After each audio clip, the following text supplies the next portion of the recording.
Chapter 850. According to what you're saying, I was the one who started the trouble? Yu Qianqiu looked at the green bead trapped by the purple flames with malicious intent.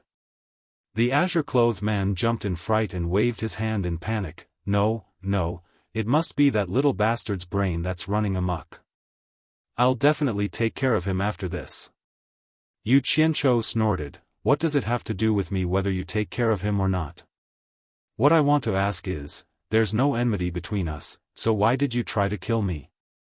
The azure-clothed man was speechless. How could he explain this clearly? Since you were sent here, I naturally had to kill you. After dawdling for a while, he smiled awkwardly. May I know your name and which sect in the celestial world you're from? I'm Wei Chuanxiu, and I have some acquaintances in the celestial world. Perhaps I know your sect's elders. Don't try to make connections, it's useless. Yu Qianqiu waved his hand and interrupted. I'm a wandering cultivator without a sect, so I definitely have no relationship with you. Right now, your inner core is in my hands.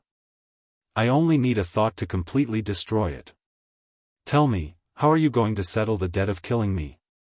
The azure-clothed man's eyes darted around and he let out a sigh of relief. The meaning behind the other's words was very clear. There was a lot of room for negotiation, so the result wouldn't be too bad. He paused and probed. You didn't lose anything after all, but my cultivation was damaged. How about this, we'll let this matter go. You return my inner core to me, and we'll pretend nothing happened. We won't pursue this matter. What do you think?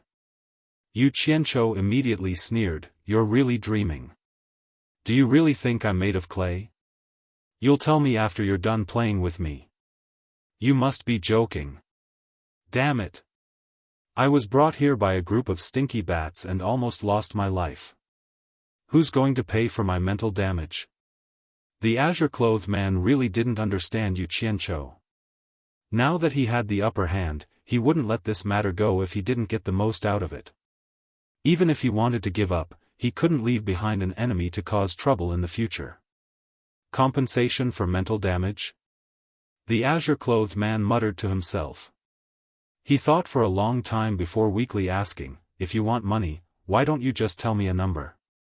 Talking about money is too vulgar. Do you think I'm someone who needs money? Yu Qianqiu said disdainfully. The green-clothed man was stunned. Then what does this compensation for mental damage refer to? Yu Qianqiu stared at the green bead trapped in the purple flames in his hand and said indifferently, compensation for mental damage. I mean a price that will compensate me for my fright. The man in green scratched his head. He couldn't figure it out. He also felt a lingering fear from Qing Zhu's gaze on the inner core in his hand. The feeling just now was too painful and unbearable. It was the first time in his life that he had suffered like this.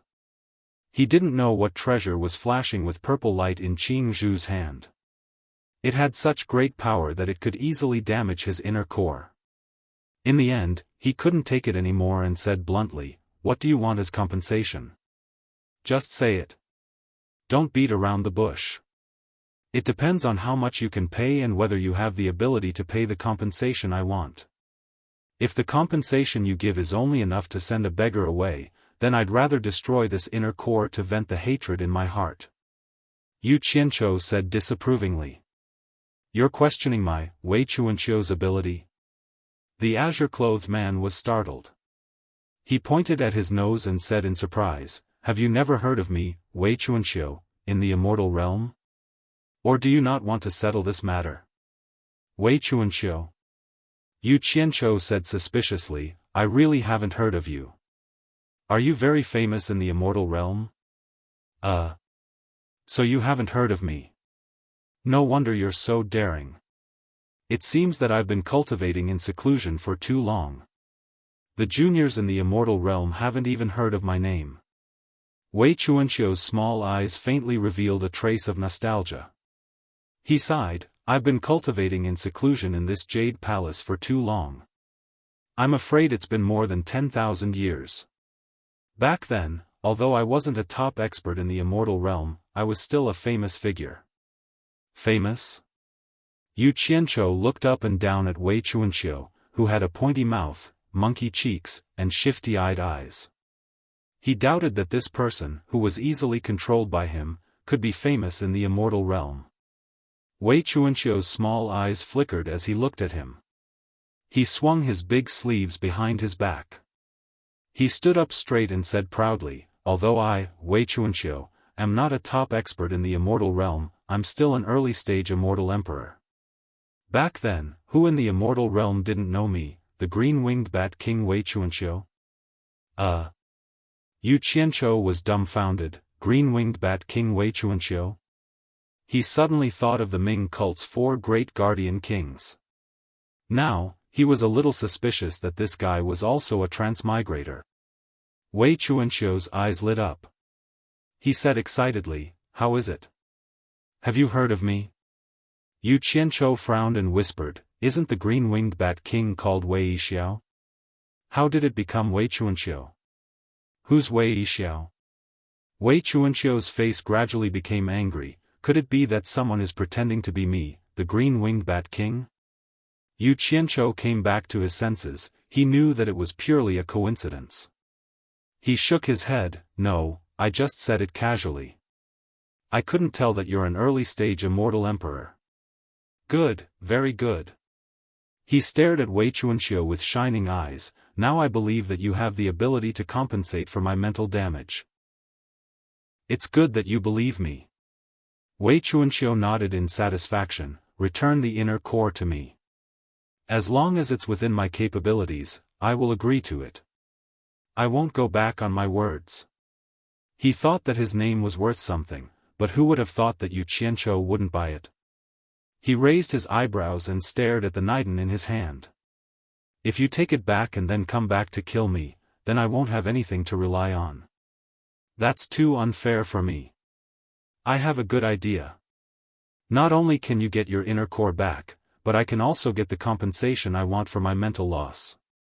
"What idea? Tell me." Wei Chuanqiu's eyebrows twitched. He had a feeling that the other party's idea wouldn't be a good one. "I'm just saying, I don't need you to agree. Don't be rash. If I get nervous and destroy your inner core, then I'm sorry." Yu Qianqiu first gave him a warning so that he would be mentally prepared. He then plucked up his courage and said, "Actually, it's not a big deal. I just want to borrow 100 years of your time as compensation." "Borrow 100 years? Wei Chuanqiu's eyes flickered. "What do you mean? Explain it clearly." Cough cough.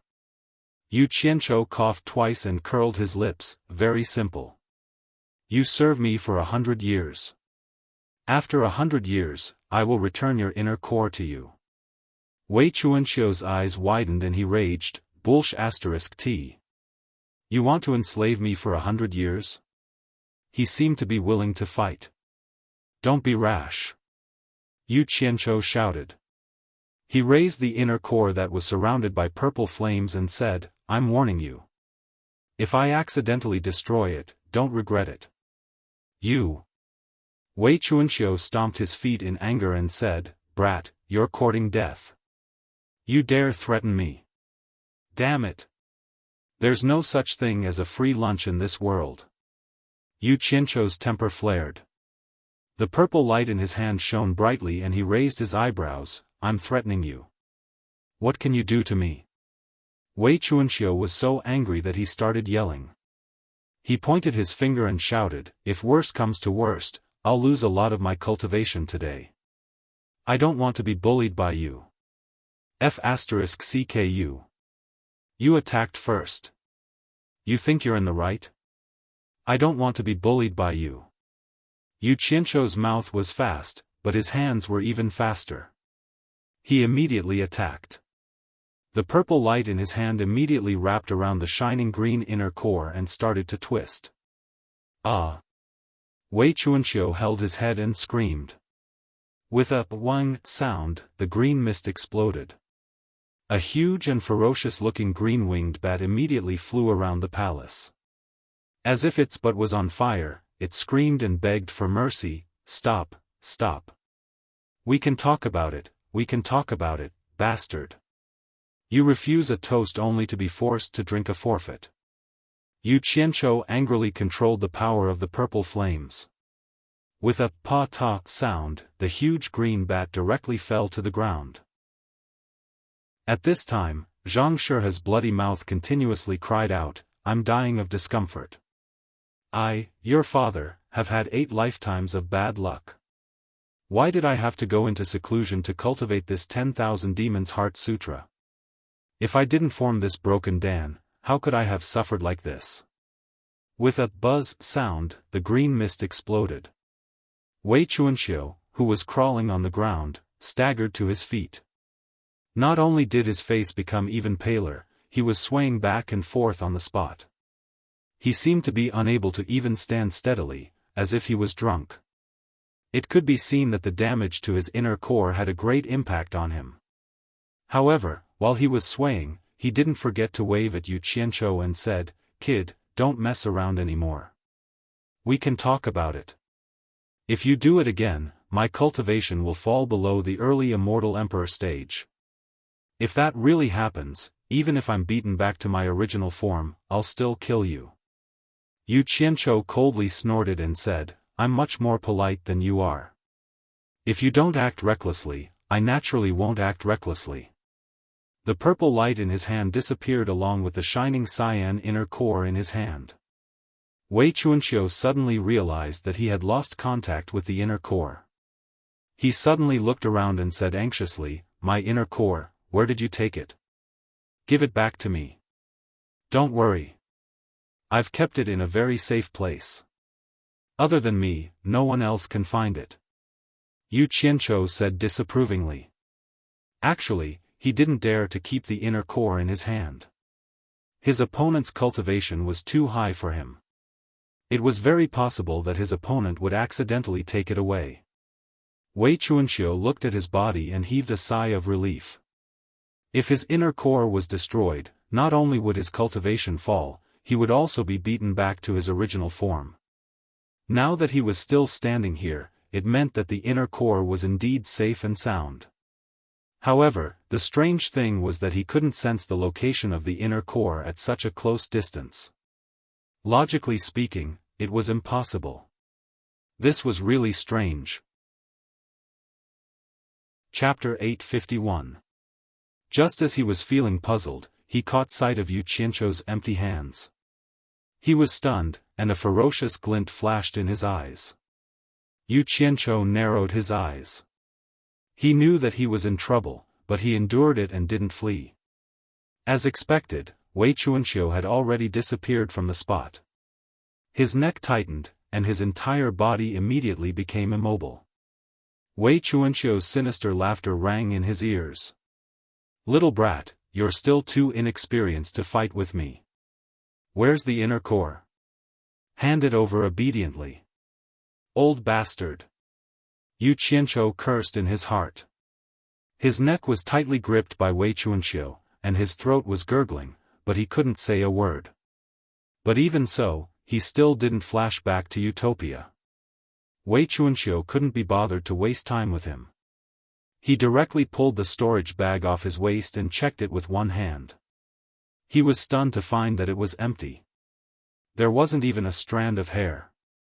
He immediately threw it behind him and shook Yu Qianzhou's neck, scolding, "What's wrong with you? You don't have anything, and yet you're still hanging a lousy bag on your waist?" As he spoke, his hands didn't stop moving. His sharp claws danced in the air, and with a hissing sound, the rags flew around the palace. In the blink of an eye, all of Yu Qianzhou's clothes were torn to pieces. However, he didn't find what he was looking for.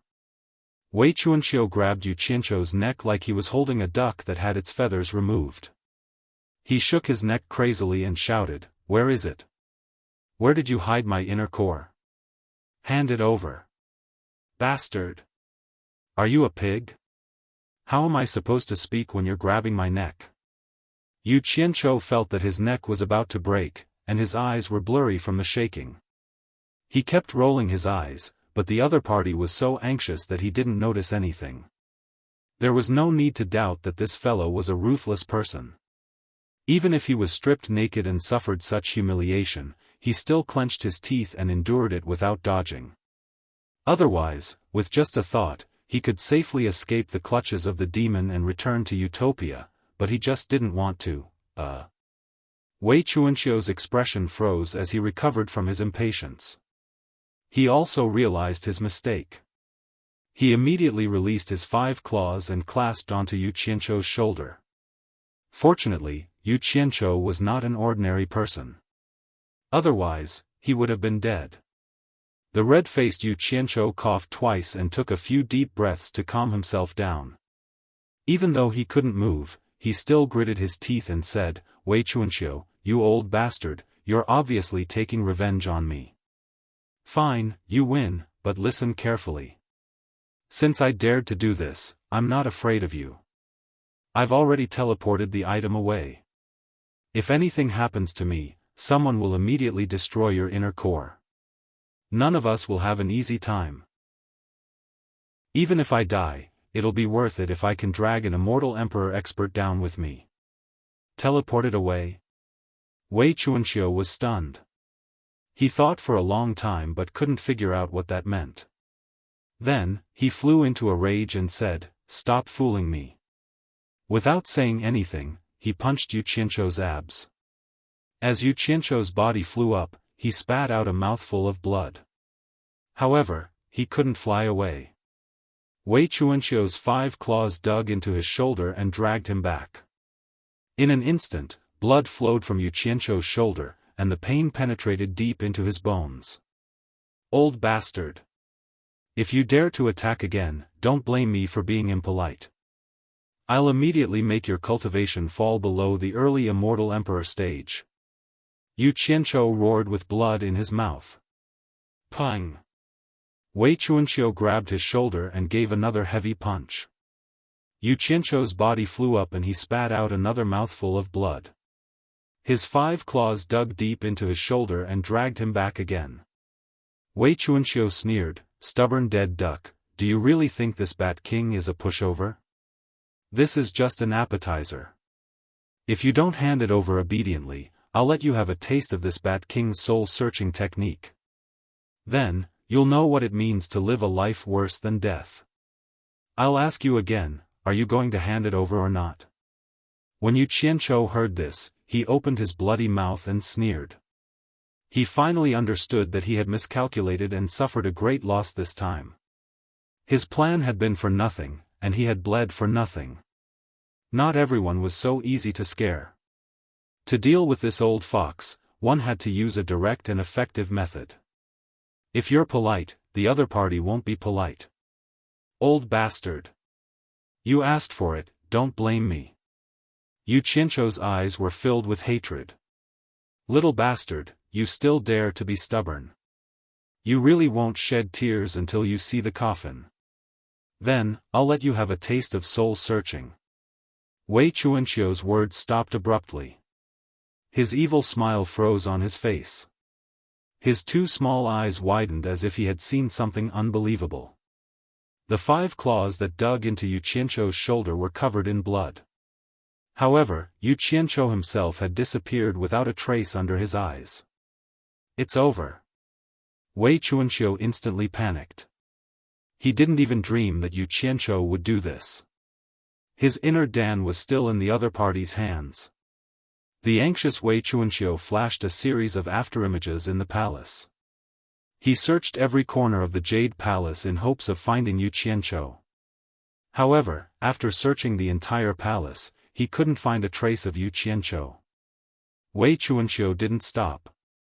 In a flash, he turned into a ray of light and shot towards the tunnel outside the palace. He firmly believed that Yu Qianqiu must have used some sort of camouflage technique. With his cultivation, he wouldn't be able to escape far. There was definitely a chance to catch him. However, when the ray of light flashed halfway through the tunnel, it immediately stopped. Wei Chuanqiu stood in the tunnel and suddenly turned around. He stared in the direction of the Jade Palace. He suddenly sensed his inner Dan again. It was in the Jade Palace. Without thinking further, he turned into a ray of light and quickly returned. In the end, what he was worried about still happened. Inside the Grand Jade Palace, between two pools of blood and tattered clothes, Yu Qianzhou stood there with a cold smile. The blood on his face and mouth was still there. However, he had put on his clothes again. That damned purple light appeared in his palm again. The scariest thing was that the purple light was still trapping his shining green inner Dan. It was truly a matter of life and death. Wei Chuanxiu's mind was in a daze. He knew that he was in big trouble. He had just offended the other party. The other party was obviously here for revenge. He immediately waved his hands and begged, "Please don't do anything rash. Please don't do anything rash. Everything can be discussed." "Discuss my ass." Yu Qianzhou's angry roar echoed throughout the Jade Palace. He cursed, "Old bastard. Now you know fear? Just now, I showed my sincerity to discuss with you, but you tried to kill me. If I fall for your tricks again, I'll write the 3 words Yu Qianzhou upside down. Now, I'll let you have your fill." "Don't." Wei Chuanxiu shouted anxiously, "There's no need to discuss. Whatever you say, I'll agree to it." Yu Qianzhou, who was about to kill him, was startled. He could still consider agreeing to anything. He squinted his eyes and said, "No matter what I say, you'll really agree to it?" Wei Chuanxiu looked at the purple light in Yu Qianzhou's palm. He nodded and said, "You're Yu Qianzhou, right? As long as it's not too excessive, I'll agree to it." "You bastard. You actually lowered your standards again. Are your words bullsh*t? Yu Qianzhou roared, "I want to beat you up now to vent my anger. Do you agree?" The purple light in his hands suddenly increased. Wei Chuanxiu was so frightened that he said, "Yes, I agree." "Bastard." Yu Qianzhou put away the purple fire and inner core. He rolled up his sleeves and strode forward. He pointed at the frightened Wei Chuanxiu and shouted, "You're not allowed to dodge. You're not allowed to use your cultivation to resist. Otherwise, I'll make you wish you were dead." While Wei Chuanxiu was dumbfounded, Yu Qianzhou took a few steps forward. His 2 fists were covered with a thick golden armor, and it was the kind of golden armor that was covered with teeth nails. With a "hoo" sound, he swung his fist that was as big as a casserole. A bang sound was followed by a "ah" scream, and Wei Chuanxiu's small body fell to the ground. If one didn't rely on their cultivation to resist, it would be very difficult. "Bastard, you dare to hit me!" Yu Qianzhou kept on cursing. He hugged Wei Chuanxiu and gave him a beating. He punched and kicked Wei Chuanxiu until Wei Chuanxiu was like a pig being slaughtered. Yu Qianzhou wouldn't be able to vent his anger if he didn't beat him to his heart's content. He remembered that he was stripped naked by this old man before. He pounced on Wei Chuanxiu and tore at him. In the blink of an eye, he stripped Wei Chuanxiu naked. Wei Chuanxiu was worthy of being an old monster. His skin was really thick. Yu Qianzhou's golden armor nails were flattened, but this guy didn't even have a scratch on his body. Yu Qianzhou was even more furious. He withdrew the golden armor on his fists. He casually took out a large piece of nether iron. His palms shone with purple light, and in the blink of an eye, he made a simple mace that was nearly 2 meters long. The most eye-catching thing was the sharp fangs on the mace. The skinny and naked Wei Chuanxiu lay on the ground. He covered his private parts with both hands and said in fear, "Yu Qianzhou, what are you trying to do? What do you think I'm doing? I haven't had my fill yet." Before he finished speaking, Yu Qianzhou swung the crudely made mace and smashed it on Wei Chuanxiu's head. The strength of the mace was not small. It smashed on Wei Chuanxiu's head. Wei Chuanxiu, who didn't dare to use his cultivation to resist, was immediately swung by a huge force and slid more than 10 meters on the smooth jade ground. Yu Qianzhou carried the mace and rushed over while shouting. In addition to the bloodstains on his face, his aura was unusually fierce. Wei Chuanqiu's heart trembled in fear. He hugged his head with both arms and bent over. His legs shrunk, and his whole body curled into a ball. Yu Qianqiu didn't care how pitiful his small body looked. He rushed over and raised the nether iron mace that looked even bigger than Wei Chuanqiu's small body. With a series of peng-peng sounds, he smashed Wei Chuanqiu with his fists and legs. The Jade Palace immediately echoed with Wei Chuanqiu's miserable cries. They lingered for a long time. Chapter 852. At his level of cultivation, his body was already extraordinary. Even if he didn't use his cultivation to resist, ordinary things wouldn't be able to hurt him. But if he didn't use his cultivation to resist, he would still feel the pain. After all, he wasn't a dead person. What's more, Yu Qianqiu was also a cultivator, so he didn't hold back when he beat him. Plus, the dark steel mace was quite sturdy, so Wei Chuanqiu's fate could be imagined. After a long time, the wailing and howling in the Jade Palace stopped. Wei Chuanqiu, whose hair was as messy as weeds, was naked in a corner of the Jade Palace. He covered his private parts with his hands and weakly raised his bruised and swollen head to peek. The dark steel mace was already deformed. Yu Qianqiu held it and panted slightly. He had finally vented the anger in his heart. He hadn't felt so good in a long time. He felt a lot more relaxed. He twisted his neck, stared at Wei Chuanqiu and said in an unquestionable tone, "Serve me for 100 years. After 100 years, I'll return the inner core to you. Of course, if you perform well, I might return it after a decade or two. What do you think?" Wei Chuanqiu curled up in a corner and said with infinite resentment, "Do I have a choice?" "No." Yu Qianqiu immediately rejected the idea. Then, he swung the deformed mace in his hand and it flew to the other side of the palace with a clanking sound. He clapped his hands and said, "You hit me before, and I hit you now. Our previous grievances are written off. In the next 100 years, we'll get along well and work together." "You." Wei Chuanqiu's mouth twitched. He wanted to curse, but he held it in. Then he closed his mouth and a cloud of green mist exploded from his body. When the mist dissipated, he changed into a new set of clothes and the bruises on his face disappeared. After getting up, he looked around and found that the jade floor of the Jade Palace was a mess. There were potholes everywhere and all kinds of jade sculptures had fallen. It was really unsightly. "Bat King Wei, you really know how to find a place. You actually opened up such a luxurious place to cultivate." Yu Qianqiu looked around and praised.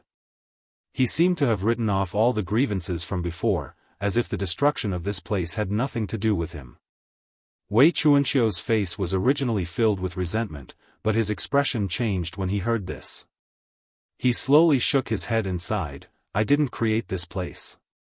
I discovered it by accident. This place is the cultivation place of the peerless master, Tai Shuzheng. It's a pity that we've ruined it. It's really disrespectful." "Peerless expert Tai Shuzheng?" Yu Qianqiu was startled.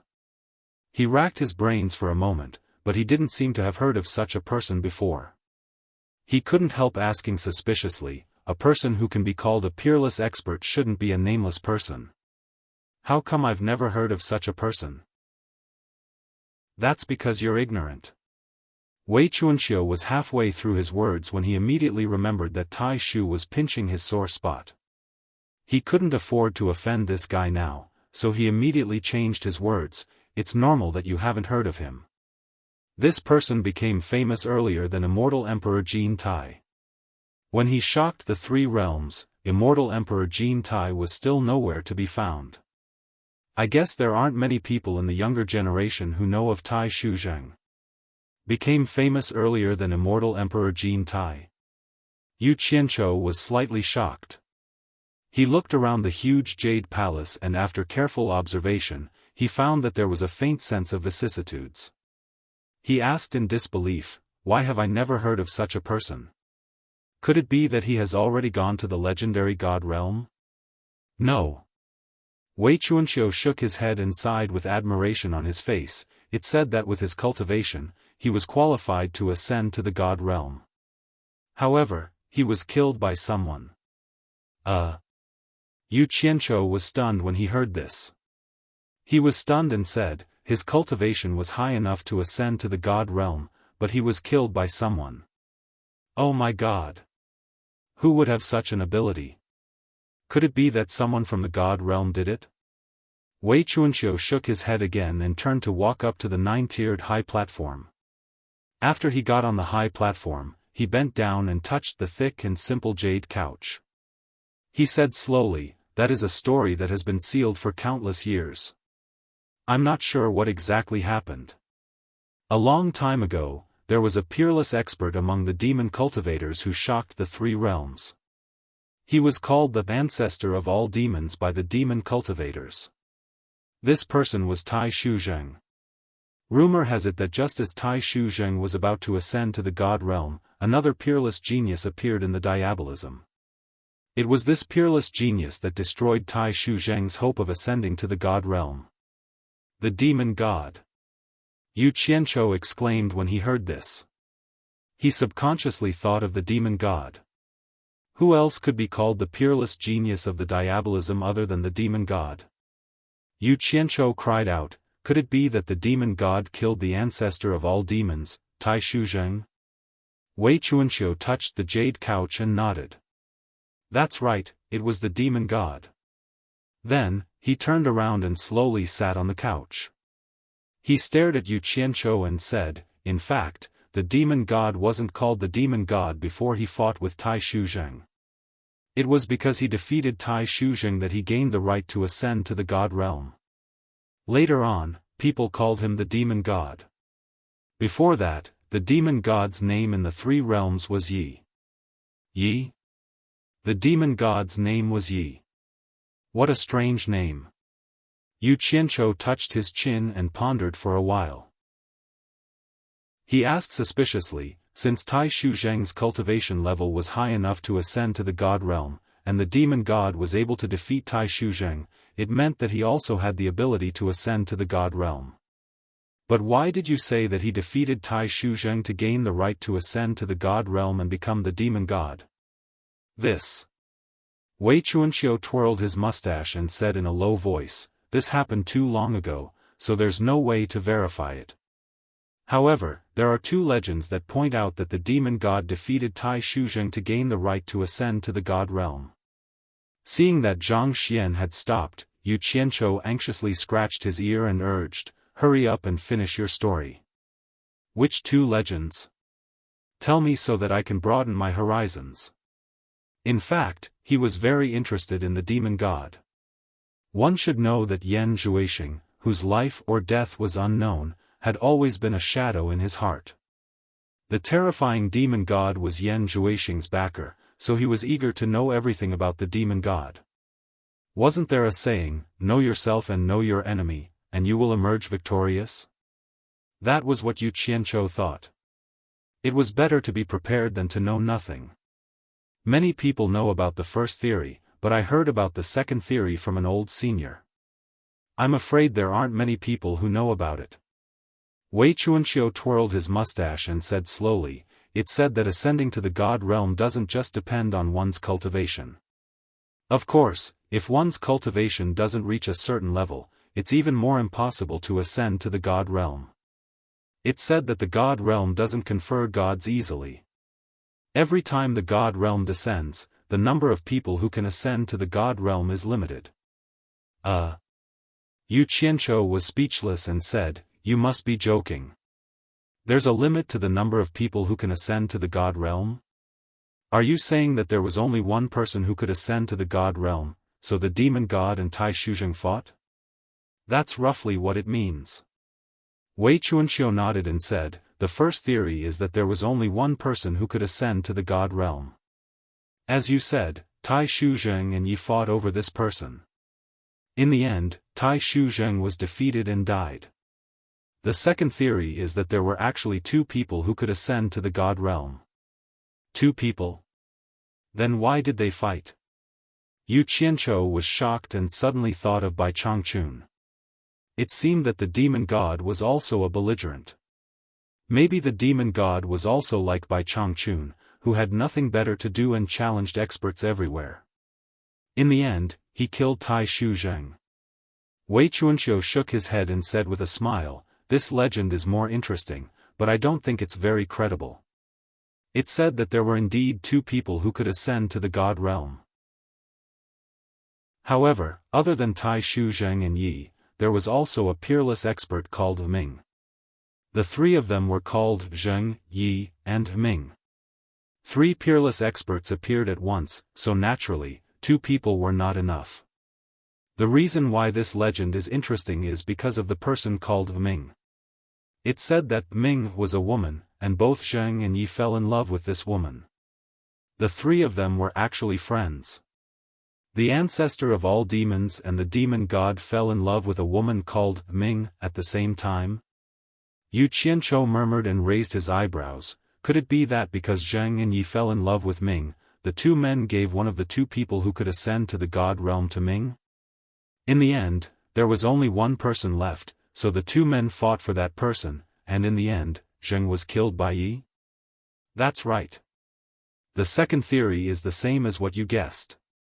That's the general meaning. Wei Chuanxiu laughed wretchedly. That's a little too melodramatic. Yu Qianzhou said. He felt that it was somewhat impossible. In his impression, such experts should be like Bai Changchun, who abandoned everything to pursue the peak of cultivation. It seemed that they should not be restrained by love. After a short moment of silence in the Jade Palace, Yu Qianzhou suddenly exclaimed. He raised his eyebrows and seemed to have thought of something. After a while, he looked around and asked, Bat King Wei, did you just say that this is the cultivation place of the ancestor of all demons, Tai Shuzheng? Wei Chuanxiu was stunned. That's right. That's what I said. This is indeed the cultivation place of the ancestor of all demons, Tai Shuzheng. Is there a problem? Yu Qianzhou rubbed his chin and said with a smile, although this palace is luxurious, it's unusually simple. How did you know that this is the cultivation place of Tai Shuzheng? Could it be that you found some evidence here? Why don't you take it out and let me have a look? Wei Chuanxiu's expression changed slightly, but it quickly turned into disdain. Don't you know what experience is? With my experience, it's not difficult for me to determine the origin of this jade palace. Yu Qianzhou nodded and gave a long "oh." He still had a smile on his face as he asked, I seem to have heard someone say something about the 10,000 Demons Heart Sutra because of the pain. I wonder if this 10,000 Demons Heart Sutra is related to the original owner of this place, the ancestor of all demons. What do you think, Bat King Wei? Chapter 853. Wei Chuanxiu's expression did not change as he revealed a look of disdain. He said disdainfully, You really dare to think. If the 10,000 Fiend Heart Sutra that I cultivated was related to the 10,000 Fiend ancestor, would I have ended up like this? Although Wei Chuanxiu's words made sense, how could Yu Qianzhou be so easily fooled? He had clearly heard Wei Chuanxiu pounding the ground and howling that he shouldn't have gone into closed-door cultivation to cultivate the 10,000 Demons Heart Sutra. This meant that Wei Chuanxiu had not cultivated the 10,000 Demons Heart Sutra before going into closed-door cultivation. Moreover, how could cultivating the Myriad Demon Heart Sutra in the Myriad Demon Ancestor's place be a coincidence? He. Bat King Wei's words make sense. Yu Qianzhou nodded solemnly and sighed. With your fame in the immortal world, I'm sure your Myriad Fiend Heart Sutra has intimidated many people. If there's a chance, I'll have to ask about it so that I can admire the former glory of the Myriad Fiend Heart Sutra. Hearing this, Wei Chuanxiu could no longer pretend, and his expression changed greatly. Others may not know, but he knew very well that the Myriad Demon Heart Sutra was indeed a treasure left behind by Tai Shuzheng and he obtained it by chance. That was why he had been in seclusion for 10,000 years. It was only because the Myriad Demon's Heart Sutra was suitable for demons to cultivate, and he himself was a descendant of primordial beasts. Now, he was even ranked among the ranks of immortal beasts. Although he was closely related to demons, there was still a huge difference between him and demons. After 10,000 years, he finally found a way to achieve the same goal through different means and began to condense a Yaodan. He saw that the day he would be able to cultivate the Myriad Demon Heart Sutra was not far away. Who would have thought that he would run into Yu Qianqiu, the jinx, at this time? Yu Qianqiu actually snatched away the inner core that he had painstakingly refined. The meaning of Yu Qianqiu's words was very clear. He was clearly threatening him. Once the secret that he possessed the Myriad Demon Heart Sutra was revealed, most people might not know what the Myriad Demon Heart Sutra was, but some of the old fellows in the immortal world would definitely have heard of it, especially immortal Emperor Jin Tai. One must know that the cultivation method of the ancestor of all demons, Tai Shuzheng, was definitely a peerless cultivation method. Based on immortal Emperor Jin Tai's character, he would definitely not tolerate the appearance of someone who challenged his authority. Once the secret of the 10,000 Demon Heart Sutra was leaked, immortal Emperor Jin Tai would definitely not let him off. At that time, it would be the day of his death. At this moment, Wei Chuanqiu's pupils constricted, and a strong killing intent brewed in his heart. However, on second thought, his inner core was controlled by Yu Qianqiu. He had tried before, and even if he killed Yu Qianqiu, he would not be able to find his inner core. The consequences of losing his inner core were very serious. If it was really as Yu Qianqiu had said, if something happened to him, someone would immediately destroy his inner core. Then, he would completely degenerate into a ferocious beast with no intelligence. He could not afford to take this risk. Yu Qianqiu, what do you want? Wei Chuanqiu stood solemnly, and with a gloomy expression, he gritted his teeth and said, I have agreed to serve you for 100 years, it is already very difficult. Don't be greedy and go too far. Yu Qianqiu shook his head and smiled. He slowly walked towards the high platform and sat on the jade couch. He touched the jade couch under his buttocks and said, looks like I guessed correctly, the 10,000 Demon Heart Sutra is indeed related to the ancestor of all demons, Tai Shuzheng. Wei Chuanqiu tilted his head and looked at him, his small eyes flashing with a gloomy light, so what? Do you want the 10,000 Demon Heart Sutra? That is impossible. Let me tell you, I can give up anything, but the 10,000 Demon Heart Sutra belongs to me alone. This sutra contains my lifelong dream. Even if I die, I will not give it to anyone else. You better give up on this idea. Besides, even if I give you the 10,000 Demon Heart Sutra, it is useless to you. Humans cannot cultivate the 10,000 Demon Heart Sutra. When Yu Qianqiu heard this, he fell into silence. It was just as Wei Chuanqiu said, he indeed wanted the 10,000 Demon Heart Sutra. The cultivation technique of an expert who had the qualifications to become a god was extremely attractive to him. However, Wei Chuanqiu's attitude was so resolute, as if he was prepared to die rather than submit. Using threats would definitely not work. Moreover, if it was really as Wei Chuanqiu said, that he was unable to cultivate the 10,000 Demon Heart Sutra, even if he put in all his effort to obtain it, the price would not be small. It was very likely that he would lose the assistant Wei Chuanqiu that he desperately needed at this moment. Bat King Wei, you are thinking too much. Yu Qianqiu slowly said, the reason why I am concerned about the 10,000 Demon Heart Sutra is not because I want to obtain your 10,000 Demon Heart Sutra. You can rest assured about this. I just want you to do me a favor. Wei Chuanqiu asked suspiciously, what favor? Yu Qianqiu's eyes instantly lit up.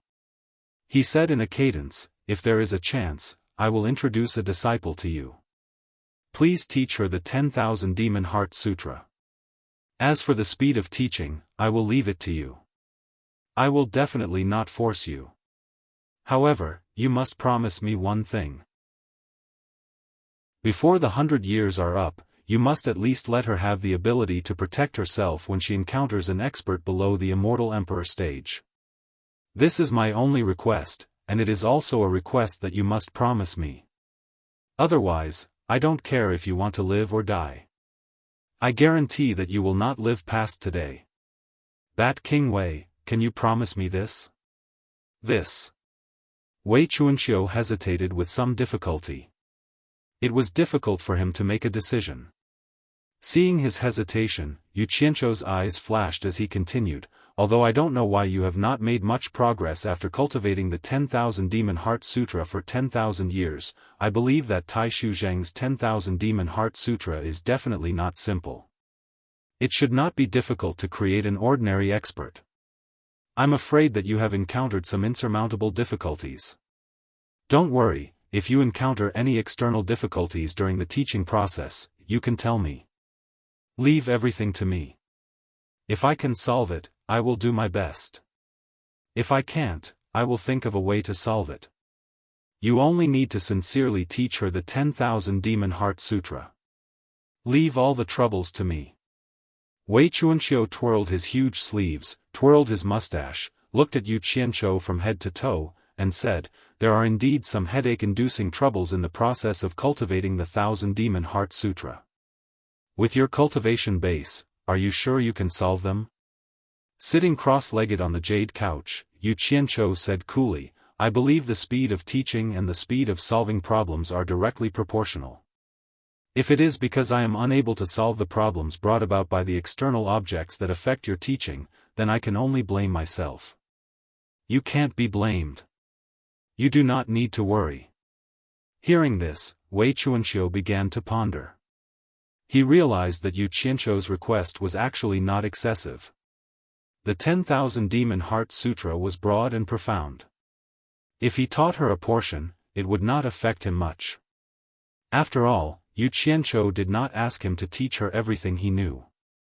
He only needed her to reach a certain level within 100 years. Most importantly, although this fellow's cultivation was not high, his methods were unfathomable. Who knows, he might really be able to solve some of the troubles in the process of cultivating the 10,000 Demon Heart Sutra. This would also be beneficial to him. After thinking it over, Wei Chuanxiu said, I can promise you.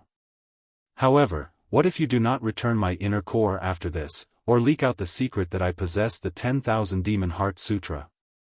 You have a handle on me, but I have no way to deal with you. Words have no proof. How do you expect me to believe you? That's easy. I'll just give you a handle on me to put you at ease. As soon as Yu Qianzhou finished speaking, he stood up in a flash. His eyes that were staring at Wei Chuanxiu suddenly lit up with two purple flames. At this moment, a purple flame suddenly burst out from Yu Qianzhou's body. A majestic and powerful energy violently burst out. The terrifying temperature that could incinerate everything was emitted. The raging purple flames shook people's hearts. The purple brilliance was magnificent and magnificent. Yu Qianzhou quietly stood on the jade couch. His body was surrounded by the purple flames. He was like an evil god as he coldly stared at Wei Chuanxiu. He carefully controlled the majestic power of the purple flames. Otherwise, the Jade Palace would instantly become an underground ruin. However, he could not avoid letting Wei Chuanxiu have a taste of it. Otherwise, how could he convince Wei Chuanxiu? Wei Chuanxiu was immediately startled by the high temperature. At first, he was able to use his profound cultivation to barely block it. However, when the terrifying temperature truly pressed down on him, he immediately let out an "ah" and dodged far away. Dumbfounded, he pointed at Yu Qianzhou and stammered, this is, could this be the purple flames? When Yu Qianzhou was controlling his inner core, he did not recognize what it was. However, at this moment, when the terrifying purple flames appeared, he immediately recognized it. To Wei Chuanxiu's knowledge, besides the purple flames, there was nothing else that could imitate such a terrifying purple flame. The dazzling purple light that was refracted by the entire Jade Palace gradually dimmed. The raging purple flames were slowly withdrawn into Yu Qianzhou's body. Yu Qianzhou stood on the couch with his hands clasped behind his back. He indifferently said, Bat King Wei's eyesight is indeed not ordinary. To actually be able to recognize it. That's right, it is the purple flames. After receiving confirmation, Wei Chuanqiu's small eyes suddenly widened. He exclaimed from a distance away from Yu Qianqiu, "How is this possible? How could you possibly hide the purple flames in your body?" He. Bat King doesn't need to worry about this. Yu Qianqiu teleported in front of Wei Chuanqiu. Facing him, he smiled and asked, "Apart from me, the only one who knows the secret of the purple flames in my body is you. Once this news gets out, I'm sure immortal Emperor Jin Tai won't let me off." With such a big weakness given to Bat King, I'm sure Bat King now feels safe. I wonder if Bat King still has any doubts. Wei Chuanqiu let out a breath of cold air. He slowly shook his head and said, "Unbelievable, truly unbelievable. I've only heard of people using magical treasures to contain purple flames, but I've never heard of anyone storing purple flames in their body. As expected, there is always someone better out there. I've finally seen it. Falling into your hands today is not an injustice. Since you're so sincere, what else do I have to say? Good. I promise you." He. Bat King is straightforward. This is the attitude that a cooperation should have. Yu Qianqiu laughed happily. Wei Chuanqiu immediately rolled his eyes. Is this considered a cooperation? You're clearly blackmailing me into helping you. The corner of his mouth twitched. Suddenly, he curiously asked, "Who is the disciple you want to introduce to me? Is it worth it for you to divulge such an important secret that endangers your own safety?" Chapter 854. Yu Qianqiu's eyes, which had been fostered by scheming all day long, showed a hint of gentleness and a faint smile appeared on his face.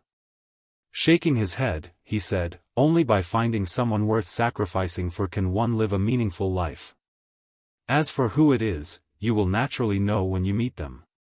Wei Chuanqiu's sly eyebrows twitched as he winked and said, "I'm guessing it must be a woman." Looking at his appearance, it seemed he had completely forgotten about the miserable state he had been in when he was beaten. But then again, after getting hold of Yu Qianqiu's weakness, his tightened heart finally relaxed. What he did not know was that this was the mindset of a despicable person like Yu Qianqiu. It seemed easy, but in reality, it was very difficult. Most people would not dare to take a risk that could completely endanger their lives. But Yu Qianqiu, who loved to take advantage of others, knew that there was no such thing as a free lunch in this world. The more one wanted to obtain, the more the price to pay would always be proportional. One could not stubbornly cling to one's own benefits and not let others take advantage of them. Otherwise, one would die a miserable death sooner or later. This was the saying, where there is gain, there is loss. Sometimes, taking the initiative to give up a little would often result in more. Take a step back and you will see the world. Yu Qianqiu smiled faintly and did not answer whether he was a man or a woman. Turning to a serious face, he said, "Bat King Wei, the 100-year period is starting to take effect. You have been cooped up here for 10,000 years, now it is time to come out with me to get some fresh air." Wei Chuanqiu's expression twitched as he looked around the huge jade palace. Smiling bitterly, he said, "You spent so much effort to get me out, but what do you want me to help you with? It can't be that I will lose my life before the 100-year period ends, right?" Yu Qianqiu looked at him and said with a smile, "Could it be that the green-winged Bat King I fancy is so useless?" "Huh. Don't look at me like that, I am not trying to provoke you. Perhaps one day you will find that leaving this place with me is the best choice. I hope your words are auspicious." Wei Chuanqiu cupped his hands at him in a bad mood. "Huh. Come with me. If you continue to be so long-winded, I'll release a purple flame and turn this place into a proper bat nest." After saying that, Yu Qianqiu took the lead and dashed out of the cave. He threw a silver ball into the winding passageway and rushed out of the cave to wait. Not long after, a green light flashed and Wei Chuanqiu appeared at the entrance of the cave. She turned around and looked at the entrance with a frown. I have to find something to block the entrance of the cave so that no one can destroy the Jade Palace inside. That's easy. I'll help you. Yu Qianzhou floated in front of him and stretched out his 5 claws at the entrance of the cave. The rocks at the entrance of the cave began to change silently and slowly fuse together. In the blink of an eye, the entrance of the cave disappeared. The stone wall that seemed to have been cut by knives and axes was no different from the weathered stone walls around it. Who would have thought that there would be a cave behind this stone wall? This. Wei Chuanxiu was dumbfounded. He had seen people who could control earth, but he didn't think that there would be someone who could control stone and change it at will. He looked at Yu Qianzhou speechlessly. He found that this guy was really unfathomable. How could a soul formation stage cultivator have so many magical methods? Could it be that after staying in the cave for 10,000 years, he had lost touch with the outside world? Wei Chuanxiu shook his head and took out a jade talisman. He injected something into it and crushed it. A faint light quickly disappeared into the air. Yu Qianzhou was no longer a rookie in the celestial realm. He knew that this was the celestial realm's communication method. However, he couldn't use such a high-level communication method before reaching the celestial realm. He coughed and asked, "Who are you communicating with? Tell Xiao Changkuan not to disturb me without my permission." Wei Chuanxiu threw the jade talisman in his hand.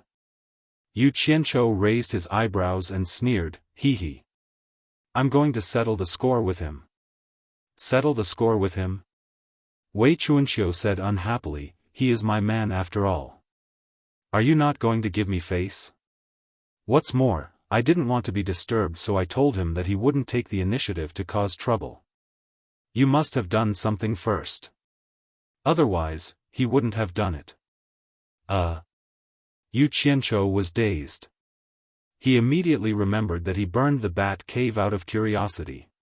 He waved his hand and said, "For your sake, I'll let this matter go. I won't pursue it anymore." Yu Qianzhou became spirited. He rubbed his hands and said excitedly, "To hallucinatory immortal city first." Wei Chuanxiu said, "Cold wind howled in the abyss." The cold wind howled incessantly in the innumerable gully abyss. The two of them directly soared into the sky from the abyss one after the other, flying away quickly. Almost in the blink of an eye, Yu Qianzhou was dumbfounded. He cursed in his heart and desperately chased after it. Wei Chuanxiu, who forgot about Yu Qianzhou, also reacted. He looked back and found that Yu Qianzhou was nowhere to be found. He immediately recalled that Yu Qianzhou's cultivation was only at the soul formation stage. Furthermore, he was born with the ability to fly. His flying speed was one of the best in the immortal world. How could Yu Qianzhou catch up to him? He stopped in the air and waited for a while before he saw Yu Qianzhou chasing after him. As he flew, he shouted, "Bat King Wei, don't just care about yourself." Wei Chuanxiu waited for him to catch up and slowly flew with him. After flying for a while, Wei Chuanxiu asked impatiently, "With your speed, it will be a month later when we reach hallucinatory immortal city, right? That long?" Yu Qianzhou was shocked. He said, "How about you use a flying shuttle to carry me?" Wei Chuanxiu said, "Give me the flying shuttle." Yu Qianzhou shook his head, "I don't have that." Wei Chuanxiu said in disdain, "You don't have it? Who in the immortal realm has seen me use a flying shuttle? Why don't you show your true form and carry me?" Yu Qianzhou asked weakly. As he expected, Wei Chuanxiu roared, "You think I'm your immortal beast mount?" He turned around and was about to leave. "Wait! I almost forgot." Yu Qianzhou grabbed him, and the two of them stopped in the air. Yu Qianzhou took out a black thing with two sharp ends and a round middle from his storage bag. Wei Chuanxiu looked at him suspiciously and threw it out with a spell. In the blink of an eye, a black and cold strange thing appeared in the air. "What is this?" Wei Chuanxiu looked at the smooth and streamlined strange thing that looked like a round shuttle. Yu Qianqiu looked at the words, Utopia 001, on the flying shuttle and chuckled. You'll know later. He performed a spell, and the flying shuttle's belly flipped, revealing the entrance. After the two of them entered, Wei Chuanqiu kept shaking his head. He looked at the empty space and asked, is this a flying treasure? It's actually made of nether iron. He touched everything inside. Yu Qianqiu closed the cabin door, and the cabin instantly became dark. Wei Chuanqiu chuckled and said, are you thinking of flying blindfolded? Just as he finished speaking, there was a buzzing sound from a spring. His eyes lit up, and 8 transparent crystal windows appeared.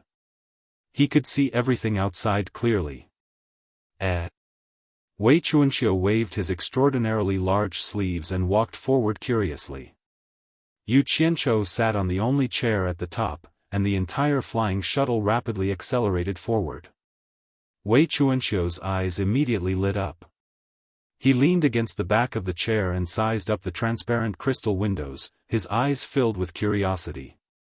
After looking for a while, he coughed and said, there's only one chair here. Aren't you embarrassed to let me stand alone? Yu Qianqiu found it funny, but he deliberately looked forward and said, this seat is for the person driving the flying shuttle. Sigh. With your cultivation level, your speed is too slow. Move aside, let me do it.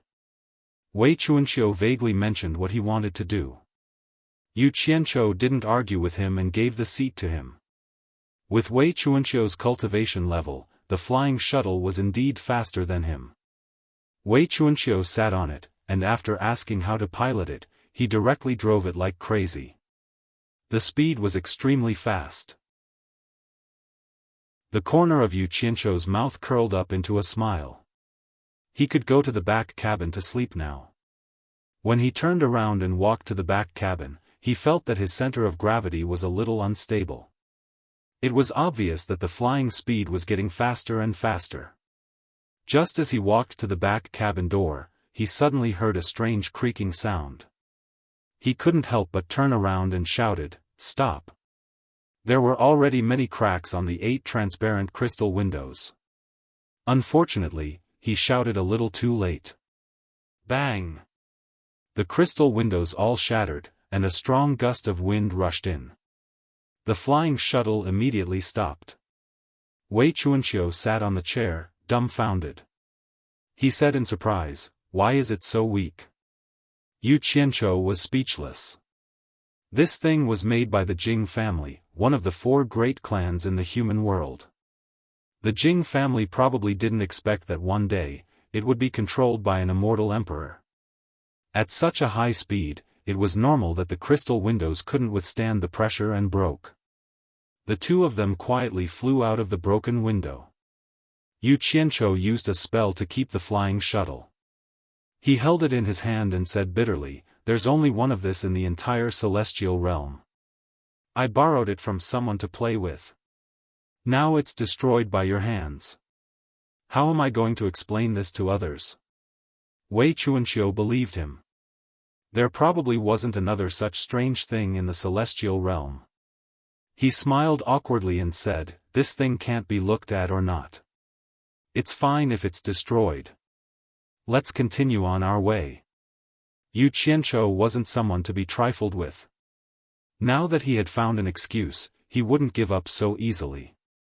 He immediately said expressionlessly, I think you should just show your true form and carry me. Wei Chuanqiu couldn't say anything about an immortal beast or a mount anymore. It was his fault for destroying someone else's precious item. In the end, he gritted his teeth and said, this is the only time. There won't be a next time. The green fog exploded, and a huge green bat with a wingspan of 5 to 6 meters appeared. Yu Qianqiu's eyes lit up. He didn't need Wei Chuanqiu to tell him to stand on the bat. The ferocious-looking bat carried him and disappeared into the distance. Chapter 855. The vast land was filled with undulating mountains and valleys, and the winding rivers surged endlessly. Above the clear blue sky, a ray of green light directly streaked across like a shuttle. Yu Qianzhou stood on the back of the giant bat with his hands clasped behind his back, silently admiring the magnificent mountains and rivers below. His heart was filled with emotions. It was not because of the beauty of the mountains and rivers, but because he had never thought that one day he would be able to control an immortal beast with the cultivation of an immortal emperor. He reckoned that those who could control an immortal beast of this level were not ordinary people. On the other hand, Wei Chuanxiu, who had revealed its true form and was flapping its wings, flew in silence, as if it was suppressing a breath of resentment in its heart. No matter how Yu Qianzhou tried to strike up a conversation, it did not reply, and from the giant bat's ferocious face, he could not see its expression. As the 2-meter-long wings flapped, a faint green splendor sprayed out like a rainbow. As the wings flapped, the edges of the wings undulated with a brilliant green arc of light. It was extremely beautiful. Yu Qianzhou originally thought that he would have to withstand a huge wind pressure standing on top of it. After all, the flying speed was too fast. However, to his surprise, as soon as this giant bat flew, its body immediately surged out a very beautiful arc-shaped green light shield, breaking through the air and flying rapidly. The green light was like a thin nebula, rising from the head of the giant bat, sliding down to its tail, forming a green light tail. It was truly indescribably beautiful. Yu Qianzhou stood on Wei Chuanxiu's back as if he was in a dream. He did not feel the wind pressure brought by the high-speed flying at all. It was a very magical feeling. Every time the green wings slowly flapped, the beautiful scenery of the mountains and rivers below would quickly fade away. It could be seen how fast Wei Chuanxiu's flying speed was. One man, one bat. After a silent stalemate for a whole day, Yu Qianzhou had already sat down with his legs crossed. He took out a piece of roasted meat from God knows where, and it was the kind that was filled with hot steam, the kind that was overflowing with fragrance. He took a bite and chewed twice. The other hand was pouring fine wine into his mouth. In both of Yu Qianzhou's lives, this was the first time he had done something so pleasurable. Not only was it like falling into a dream, there was also the constantly changing scenery below, plus he was high up in the sky, the rosy clouds were passing by, and there was fine wine and delicious food. The word pleasurable could not describe it. The giant bat flapped its wings and looked back from time to time, its eyes filled with uncontrollable anger. Yu Qianzhou burped as he shook the roasted meat in his hand. With a concerned look on his face, he asked, "Bat King Wei, do you want to stop and eat something?" The bat suddenly turned around and ignored him. This was the first time in his life that he had become someone else's mount. One could imagine the grievance in his heart. Suddenly, he felt a cold dripping sensation on his back. When he turned around to look, he immediately flew into a rage. He saw Yu Qianzhou raising the wine pot and gulping it down. The clear wine flowed out from the corner of his mouth and wet his back. He immediately roared, "Yu Qianzhou, who do you think I am? Don't be too presumptuous." I'm sorry, I really didn't mean to." Yu Qianzhou apologized again and again. He spread his fingers and tried the absorbing star's great art. A cloud of white mist rose and was sucked into his palm. The wet area was instantly dried up. The giant bat's pupils shrank when it saw the cloud of white mist entering his palm. It snorted coldly and turned around. A smile hung on Yu Qianzhou's face. He finally forced this guy to speak. Seizing the chance, he coughed and asked, "Bat King Wei, how much longer do we need to reach the hallucinatory immortal city?" Wei Chuanxiu's anger had yet to dissipate, so he ignored him and flew straight ahead. Suddenly, he saw a tall mountain in the distance. There were perilous peaks everywhere, clouds swirled around them, and white cranes danced among the towering ancient pines. There was a clear spring in the mountain, and a waterfall splashed like the Milky Way. The green mountains and clear waters were lush and green. Yu Qianzhou threw away the food in his hand and jumped to his feet. His eyes shone as he clicked his tongue and said, "What a paradise! Bat King Wei, let's go take a look." The giant bat's sharp eyes shrank. It flapped its wings and changed the direction of its flight. It wanted to go around the paradise that Yu Qianqiu mentioned. Yu Qianqiu was stunned. Bat King Wei, this isn't the way to the hallucinatory immortal city, right? Shut up, the giant bat said in human voice. I'm more familiar with the way to go than you are. Not long after the two left the mountain, a white light shot out from the perilous peak and chased after them. The giant bat turned around to take a look. It flapped its wings even faster and flew away at an unbelievable speed. However, the white light's speed was not any slower than Wei Chuanqiu's. It gradually caught up to them. Yu Qianqiu was slightly stunned. He felt something was wrong. He frowned and said, Bat King Wei, is that your enemy? Shut up. It's all because of you. I've lost so much face today. Wei Chuanqiu's tone was a little impatient. Just as he finished speaking, the white light increased its speed again. It quickly caught up to them and flew side by side with Wei Chuanqiu. Within the white light was a white-robed man. His hair was as white as snow and was simply tied behind his head. He had a pair of white sword-like eyebrows, and his eyes were as sharp as an eagle's. His entire person had an extraordinary aura, and the first impression he gave off was very intimidating. Yu Qianqiu immediately became vigilant.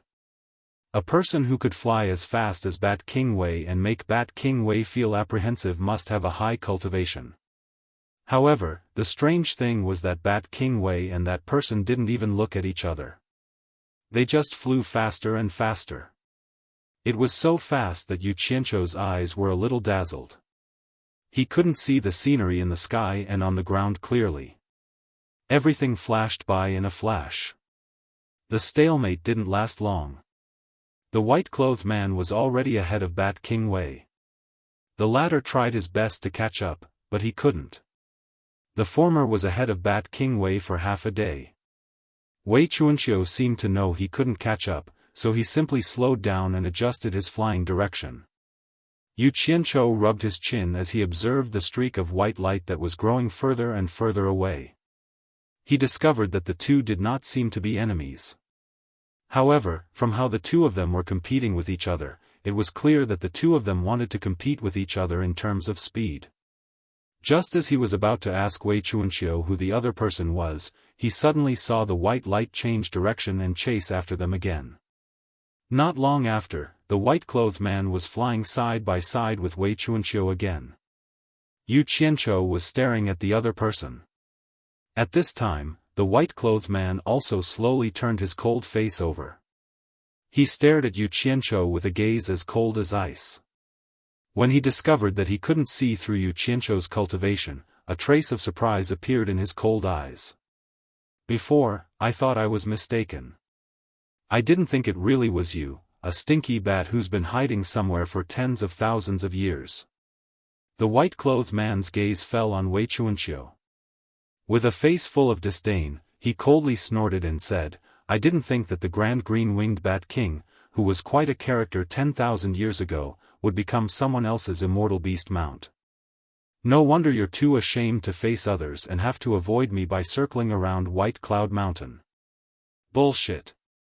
Wei Chuanqiu, who had been silent all this time, couldn't help but curse. He turned to the white-clothed man and shouted, Yunpeng, who's someone else's immortal beast mount?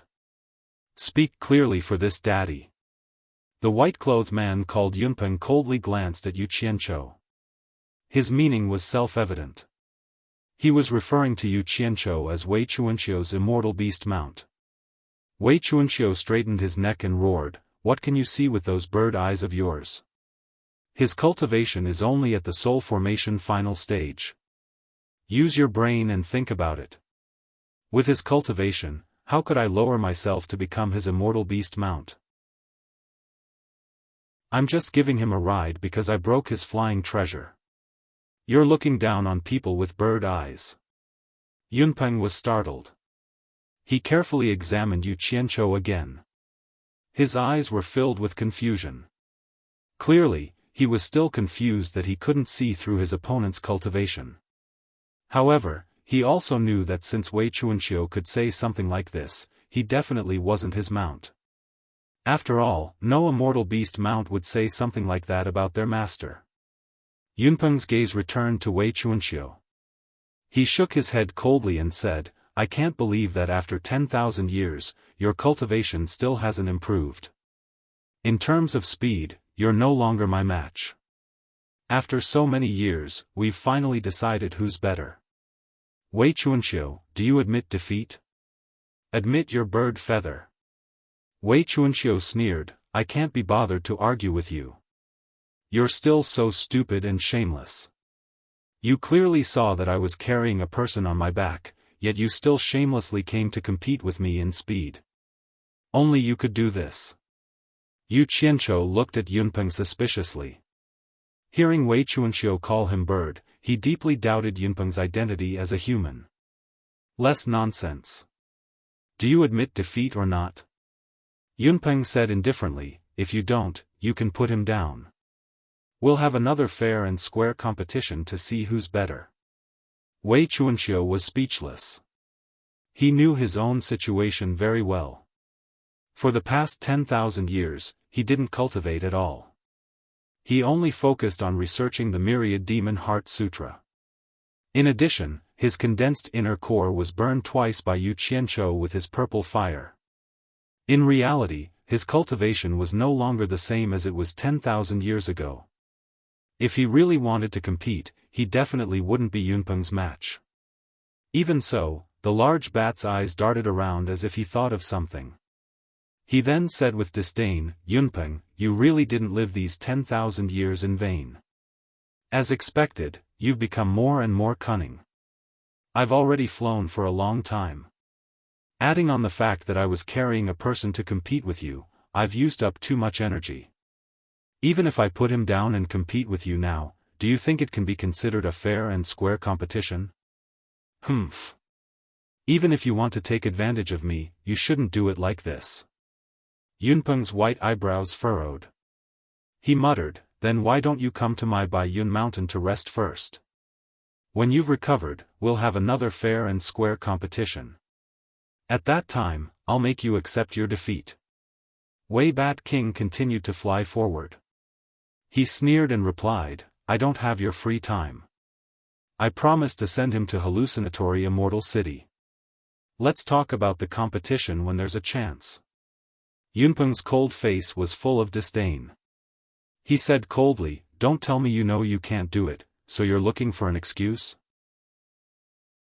Wei Bat King suddenly turned around and said word by word, if you really want to compete, why don't you reveal your true form? Just like how I carried him to compete with you. Do you dare to carry him and compete with me? Chapter 856. Competing in flying speed wasn't like competing in anything else. For those who were evenly matched, even the slightest bit of burden could be the key to victory or defeat. However, Yunpeng could already see that Wei Chuanxiu, who had been evenly matched with him in terms of speed, was now at a disadvantage. She was no match for him at all. Even if he had more people on him, Wei Chuanxiu's chances of winning were very slim. Both of them were descendants of primordial fierce beasts and immortal beasts that had reached the early stage of immortal emperor but didn't become humans' mounts. Moreover, both of them specialized in speed, which was rare in the entire immortal world. Even though the two of them had always been competing with each other, they secretly appreciated each other and shared the same fate. They had disregarded their own safety many times to help each other in times of danger. 10,000 years ago, Wei Chuanxiu's sudden disappearance made Yunpeng search almost the entire immortal world. After searching for 100 years, he still couldn't find Wei Chuanxiu's shadow. In the end, he suspected that Wei Chuanxiu was in danger. After all, it was very normal to fight and kill in the immortal world. Unexpectedly, while he was meditating on the dangerous peak of Baiyun Mountain, he suddenly saw a giant bat carrying a person. Who else could it be but Wei Chuanxiu? At first, he thought he was seeing things until he saw that the bat intentionally went around Baiyun Mountain. Yunpeng immediately confirmed that this giant bat was Wei Chuanxiu, who had mysteriously disappeared for 10,000 years. He immediately chased after it and found that it was indeed this guy. Thus, the two of them who had been separated for many years didn't say anything when they met. Why wouldn't I dare? Yunpeng stared at Wei Chuanxiu and said indifferently, I'm just afraid that you won't admit it after you lose. At that time, you will come up with all sorts of excuses to not admit defeat. Don't talk nonsense here. When have I ever lied? Wei Chuanxiu's eyes lit up as he looked straight ahead and said in a cadence, the final destination is Hallucination Immortal City. The first to arrive wins and the second to arrive willingly admit defeat. Is that okay? When Yu Qianzhou heard this, he immediately became spirited. He excitedly rubbed his hands together and said, I think it's fine. In any case, I'm also participating. Let me be a witness. His gaze swept over the two of them, inwardly wondering who would be more comfortable to sit on. Yunpeng glanced at Yu Qianzhou and said to Wei Chuanxiu, sure. But let me say the ugly words first, if anyone dares to play tricks along the way, don't blame me for being merciless. The meaning behind his words was clear. He suspected that Yu Qianzhou would help Wei Chuanxiu create trouble. Yu Qianzhou looked at Wei Chuanxiu speechlessly. He coldly snorted and transmitted his voice to Wei Chuanxiu, Bat King Wei, it seems like your character isn't that good. You have dragged me into this mess and made me a villain in others' eyes. Wei Chuanxiu flew into a rage and roared at Yunpeng, Yunpeng, listen up. If this brat dares to cause trouble in the middle of the journey, you don't have to do anything. I'll kill him first. What does it have to do with me? Yu Qianzhou's expression stiffened. After a long while, he managed to spit out the word F***ck. He, an outsider, had become the victim. Yunpeng coldly snorted and flew shoulder to shoulder with Wei Chuanxiu. His body suddenly emitted a blinding white light, startling Yu Qianzhou. A huge bird with a wingspan of more than 10 meters, twice the size of Wei Chuanxiu's original form, appeared in the sky. Its pure white feathers were like white jade, sparkling and translucent, emitting a hazy white light. There was not a single blemish on its body, making it look somewhat unreal. Its sharp eyes were deep and threatening. Its beak was curved like a golden hook, and its huge and sharp claws were also golden. Its body was protected by an arc-shaped light barrier that looked like a white nebula. Its jade-like wings soared into the sky, giving off an extraordinary aura. This was a pure descendant of the desolate era, the great golden rock with jade wings. Yu Qianzhou's eyes were filled with endless amazement. It was truly too beautiful. Wei Chuanxiu, on the other hand, was not surprised at all. He quickly moved toward the cloud rock and suddenly flipped himself above the cloud rock. His body emitted a powerful force. As he flipped himself in the air, he directly pushed Yu Qianzhou away. F***ck. Stinky bat, what are you trying to do? Ugh. Before he could react, Yu Qianzhou let loose a torrent of curses. The flying speed of these two cultivators was truly frightening.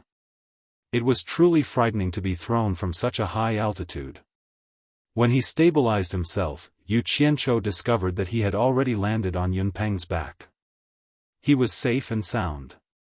He immediately understood what was going on and shut his mouth. Yunpeng looked back and his eyes flashed with astonishment. He was now beginning to suspect Yu Qianzhou's identity. How could a soul formation cultivator dare to curse Wei Chuanxiu, an immortal emperor cultivator? Wasn't this worthy of suspicion? Wei Chuanxiu shifted his position and flew shoulder to shoulder with Yunpeng. The two of them glanced at each other and sped up at the same time. Two rays of light, one green and one white, shot into the sky like shooting stars, becoming the two most dazzling spots in the sky. On a flying shuttle, 3 middle-aged men stood in a triangle at the front, followed by 2 elders and a young man and a young woman. All of them wore the same dark green uniform. The 7 of them were all hidden Dragon Mountain Manor immortal cultivators. The two elders in the middle were hidden Dragon Mountain Manor elders. One was called Duke Longyu and the other was called Guang Juanru. The 6 men and 1 woman stared dumbfoundedly at the 2 streaks of light flying away. They had clearly seen the changes that had occurred in the sky just now. In particular, Yu Qianzhou's cursing fit the situation very well. After a long time, the man driving the flying shuttle at the front said, "So fast." He thought that his flying shuttle was fast enough, but compared to the other party's flying speed, it was simply incomparable. He was simply too far behind to catch up. Green Wing Bat King Wei Chuanxiu. White Cloud Mountain Lord Yun Peng. Duke Longyu and Guang Juanru looked at each other and called out a name. Hearing these 2 names, a commotion broke out on the flying shuttle. These 2 were famous figures in the immortal world. The others had only heard of them but never met them. Duke Longyu was startled. These 2 experts haven't appeared together in the immortal world for a long time. I didn't expect to see them together again today. Guang Juanru shook his head and sighed. Wasn't there a rumor that Green Wing Bat King Wei Chuanxiu is dead? Why did he appear again after 10,000 years? Rumors can be real or fake. Now that we've seen Green Wing Bat King, rumors are just rumors, we can't take them seriously. Duke Longyu sighed and looked far into the sky, looking at the direction they're going. Could they be heading to the hallucinatory immortal city like us? That's not for sure. They rarely appear, I'm afraid they won't go to that crowded place. Guang Juanru pondered. The young man behind him glanced at the beautiful lady with a slender waist and voluptuous breasts. Seeing her bright eyes and confused face, he asked, "Grandpa, who is that young man who landed on White Cloud Mountain Lord? I heard that Green Wing Bat King and White Cloud Mountain Lord hate immortal beasts being other people's mounts. Why would they ride on this person?" The young man was Guang Juanru's grandson, Guang Nianzu. The beautiful lady beside him was Duke Longyu's granddaughter, Long Xiaojiu. The former seemed to know the latter very well. Duke Longyu nodded and said, "I think it's strange too. Unfortunately, I was too focused on Wei Chuanxiu and Yun Peng. I didn't see the young man's face clearly. I wonder what kind of expert he is to make these 2 experts ride on him willingly. Does Junior Marshal Brother Guang know this person?" He noticed that Guang Juanru was frowning in thought, so he asked. "I didn't pay much attention to him, but he does look familiar." Guang Juanru stroked his beard and pondered. Suddenly, he raised his head and said in shock, "It's him? How is this possible?" Everyone on the flying shuttle stared at him. Duke Longyu smiled faintly and said, "Junior Marshal Brother Guang, don't keep us guessing. Who is this person?" Guang Juanru smiled and shook his head. "I saw him when I led the team to the God Ruin Realm meeting. This person is the most famous young man after the God Ruin Realm meeting. But everyone says he's a demigod wandering cultivator. Why is he riding on Wei Chuanxiu and Yun Peng's back? This is simply unimaginable." When everyone heard this, they looked at each other in disbelief. Duke Longyu frowned and said, "Could this person be the Yu Qianzhou who single-handedly killed 30 disciples of Heartless Palace in the Divine Ruin Realm? If I'm not wrong, it should be him." Guang Juanru smiled bitterly. Everyone said that he has offended Heartless Palace, and they will definitely not let him go. But who would have thought that he has the support of Green Wing Bat King and White Cloud Mountain Lord? I'm afraid that even if Heartless Palace wants to touch him, they will have to think twice. If these 2 old monsters join hands, if those old fellows from Heartless Palace don't come out, they probably won't be able to do anything to Yu Qianzhou. After all, these 2 old monsters are not to be trifled with. Long Xiaojiu, who had been depressed all this while, suddenly bit her lips.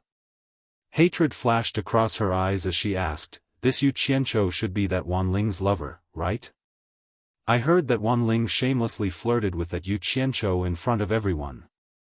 "Grandpa Guang, you were at the scene, you should have seen it too, right?"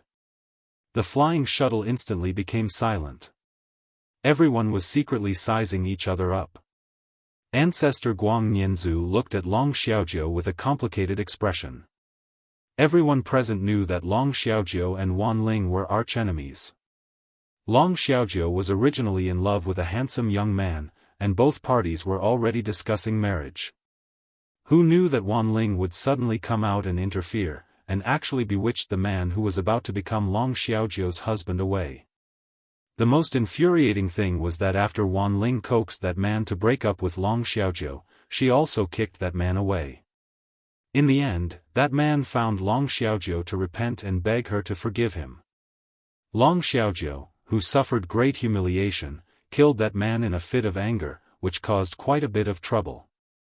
Fortunately, Hidden Dragon Mountain Manor was strong enough, and this matter was finally settled. But Long Xiaojiu and Wan Ling were at loggerheads, almost regardless of the occasion. As long as they met, they would make a big fuss, but Long Xiaojiu always suffered losses in Wan Ling's hands.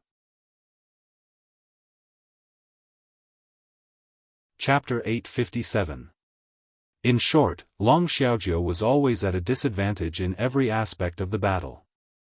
Even in terms of their respective backgrounds, Long Xiaojiu was slightly inferior. Putting aside whether Wangu Tong or Hidden Dragon Manor was more powerful, the important thing was that Wan Ling's grandfather was Wangu Tong's sect master, while Long Xiaojiu's grandfather was only an elder of Hidden Dragon Manor. On this point, Long Xiaojiu was at a huge disadvantage. There were some things Wan Ling dared to say and do, because Wan Bosheng could handle it. But when it came to Long Xiaojiu, she would have many scruples. After all, her grandfather could not be the master of Hidden Dragon Manor. Duke Long Yu furrowed his brows, sighed slightly and said, "Little Jiu heir, let bygones be bygones. There's no need to hold a grudge against a man who isn't worth it. Otherwise, you'll be the one who gets hurt in the end." He then gave Guang Jianru a meaningful glance, and the latter immediately gave Guang Nianzu a meaningful glance as well. Long Xiaojiu had been depressed ever since she experienced that setback in her relationship, and Guang Nianzu had been her firm pursuer for a long time. Thus, the elders of both sides had the intention of matchmaking. This trip to hallucinatory Immortal City, the two elders said that they were going to do something, but in reality, it was to create an opportunity for the two of them. In reality, if this was in the past, Guang Jianru would not have been willing, even though he was Duke Long Yu's junior brother. The main reason he was unwilling was because Long Xiaojiu's setback in her relationship became the biggest joke in the immortal world. Just as she was about to marry, her man was snatched away by another woman. To put it bluntly, her reputation was not too good. Guang Jianru naturally did not want his grandson's reputation to be affected. However, the world was full of setbacks. Guang Jianru led a team to participate in the God Ruins Realm gathering, but the entire team was annihilated. Originally, all the sects were in similar situations, so it was not a loss of face for Hidden Dragon Manor. However, the key was that his background in the sect was not deep, because the direct descendants of Hidden Dragon Manor all had the surname Long, and he was an external elder. Thus, there were people who wanted to use this matter to mess with him. At this time, Long Yu was worried about Long Xiaojiu's marriage. Although he knew that his granddaughter was still pure, there were all kinds of rumors going around. His granddaughter had actually become a Yushu, causing all the young geniuses who were interested to avoid Long Xiaojiu like a snake or a scorpion. There were great talents who wanted to play around, but if he really wanted to marry her, everyone would think that it was a joke, and they would all tactfully refuse. Duke Long Yu was enraged. He naturally couldn't let his granddaughter become someone else's plaything. Coincidentally, his junior martial brother was asking for help at this time. He immediately remembered that his junior martial brother's grandson was a firm pursuer of his granddaughter. In the past, he couldn't ask his junior martial brother for help, but now. Therefore, Duke Long Yu hinted vaguely to see if they could get married. At this point, Guang Jianru couldn't refuse anymore. He knew that if something happened to him, his grandson's future would be bleak. Sometimes, reputation was not as important as one's life. Thus, no matter how he felt, he still agreed happily on the surface. He was straightforward, but Duke Longyu was even more straightforward. He immediately used all the connections he could and successfully helped his junior brother overcome this obstacle. This was why the two old guys took the lead and match-made the two youngsters. This was really a painstaking effort. After Guang Nianzu received his grandfather's hint, he immediately smiled at Long Xiaojiu. Xiaojiu, why bother with a woman like that? Who doesn't know that she used Wanbo Sheng to run amok in the immortal world? Don't worry. Someone will take care of her sooner or later. Long Xiaojiu looked at him indifferently, as if she was looking at a stranger. She unintentionally glanced at her grandfather who was frowning and looking at her. She immediately squeezed out a smile and replied to Guang Nianzu, N.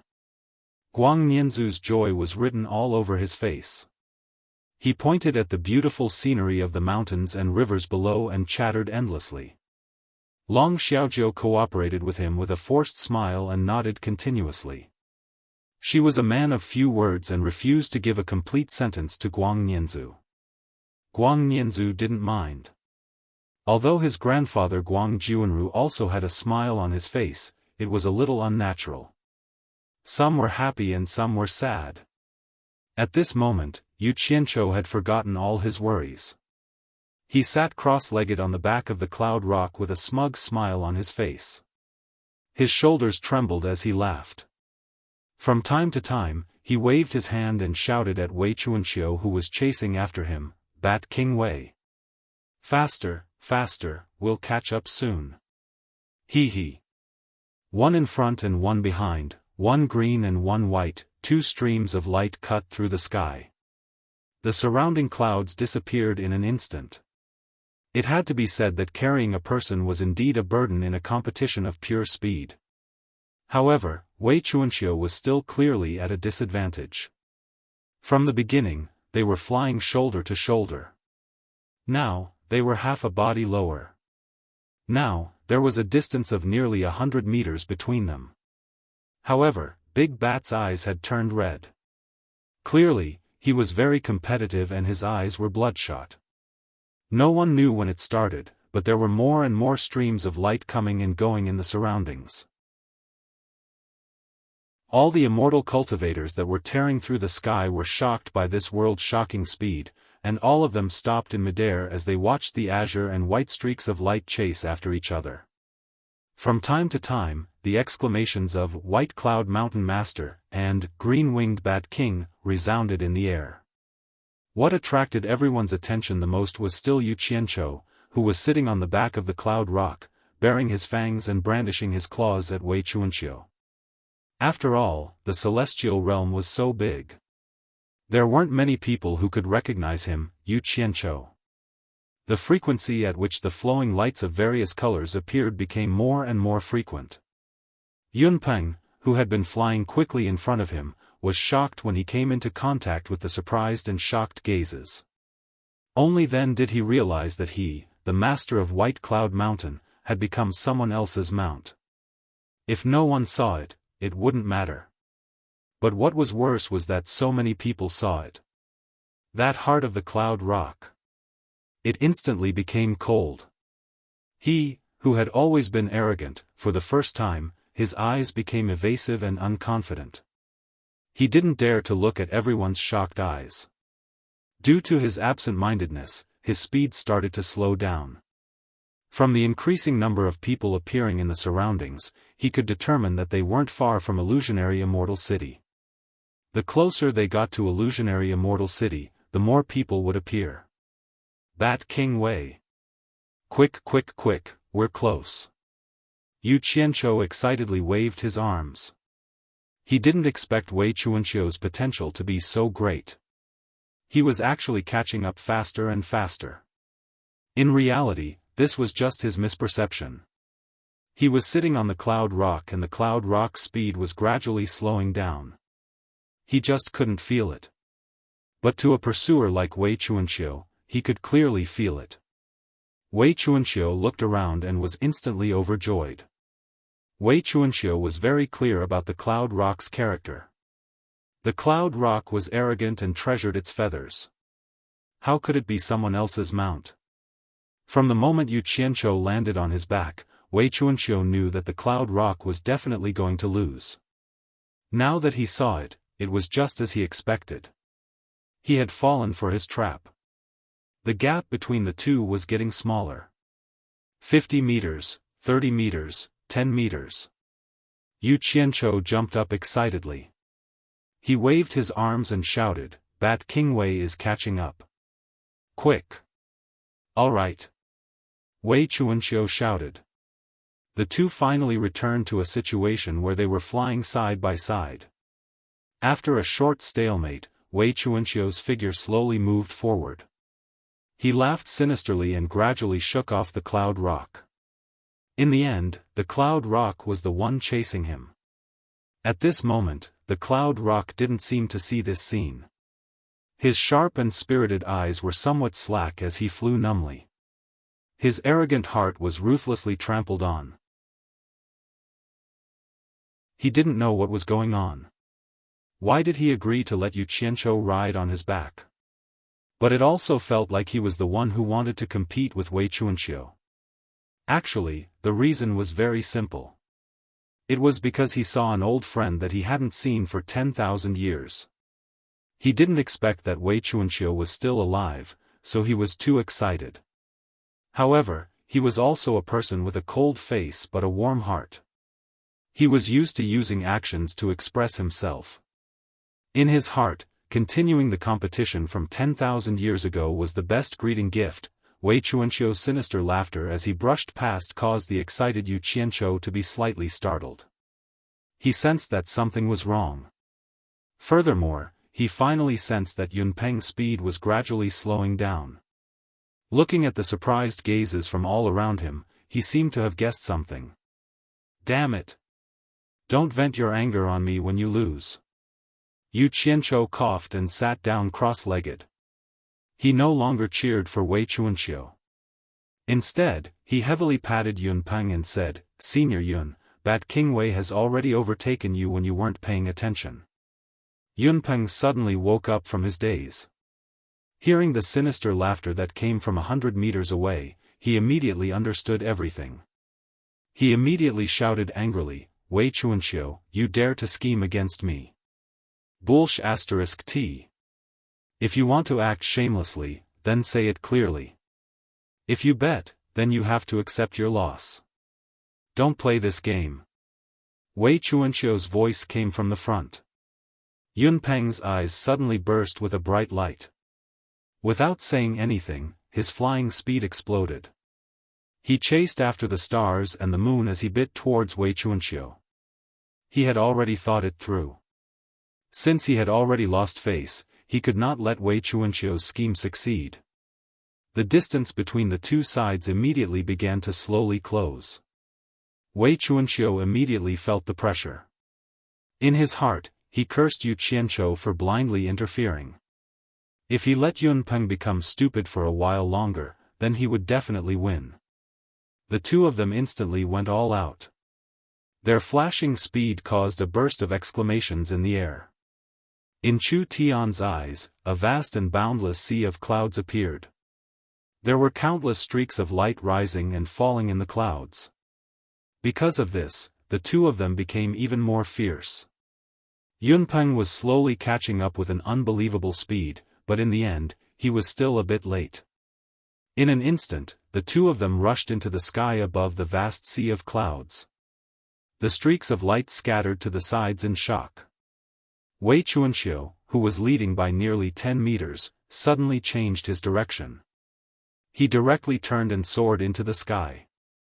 In the air, he exploded into a cloud of green mist. Yun Peng followed closely behind. In a flash of white light, he also appeared. Yu Qianqiu, who had been thrown far away by the inertia, quickly flew towards the two of them. Chapter 858. Above the vast sea of clouds, all kinds of flowing lights appeared and hovered in the air to observe. Green-winged Bat King and White Cloud Mountain Lord, these two titles were constantly being whispered. The two people everyone was talking about were hovering in the air, facing each other. Yun Peng's expression was originally gloomy, but when he heard people talking about when he became that brat's mount, he immediately shouted angrily, "Wei Chuanxiu, why do you want to harm me?" As expected, he exploded. Yu Qianzhou secretly clicked his tongue and quietly retreated a little to avoid being implicated. Wei Chuanxiu asked with a face full of suspicion, "Yun Peng, is there something wrong with your brain? Why don't you tell me when I have harmed you?" "You." Yun Peng choked, he couldn't say that he had become someone else's mount. Seeing this, Wei Chuanxiu coldly snorted and said, "If you lose, then admit defeat honestly. Don't find all kinds of excuses.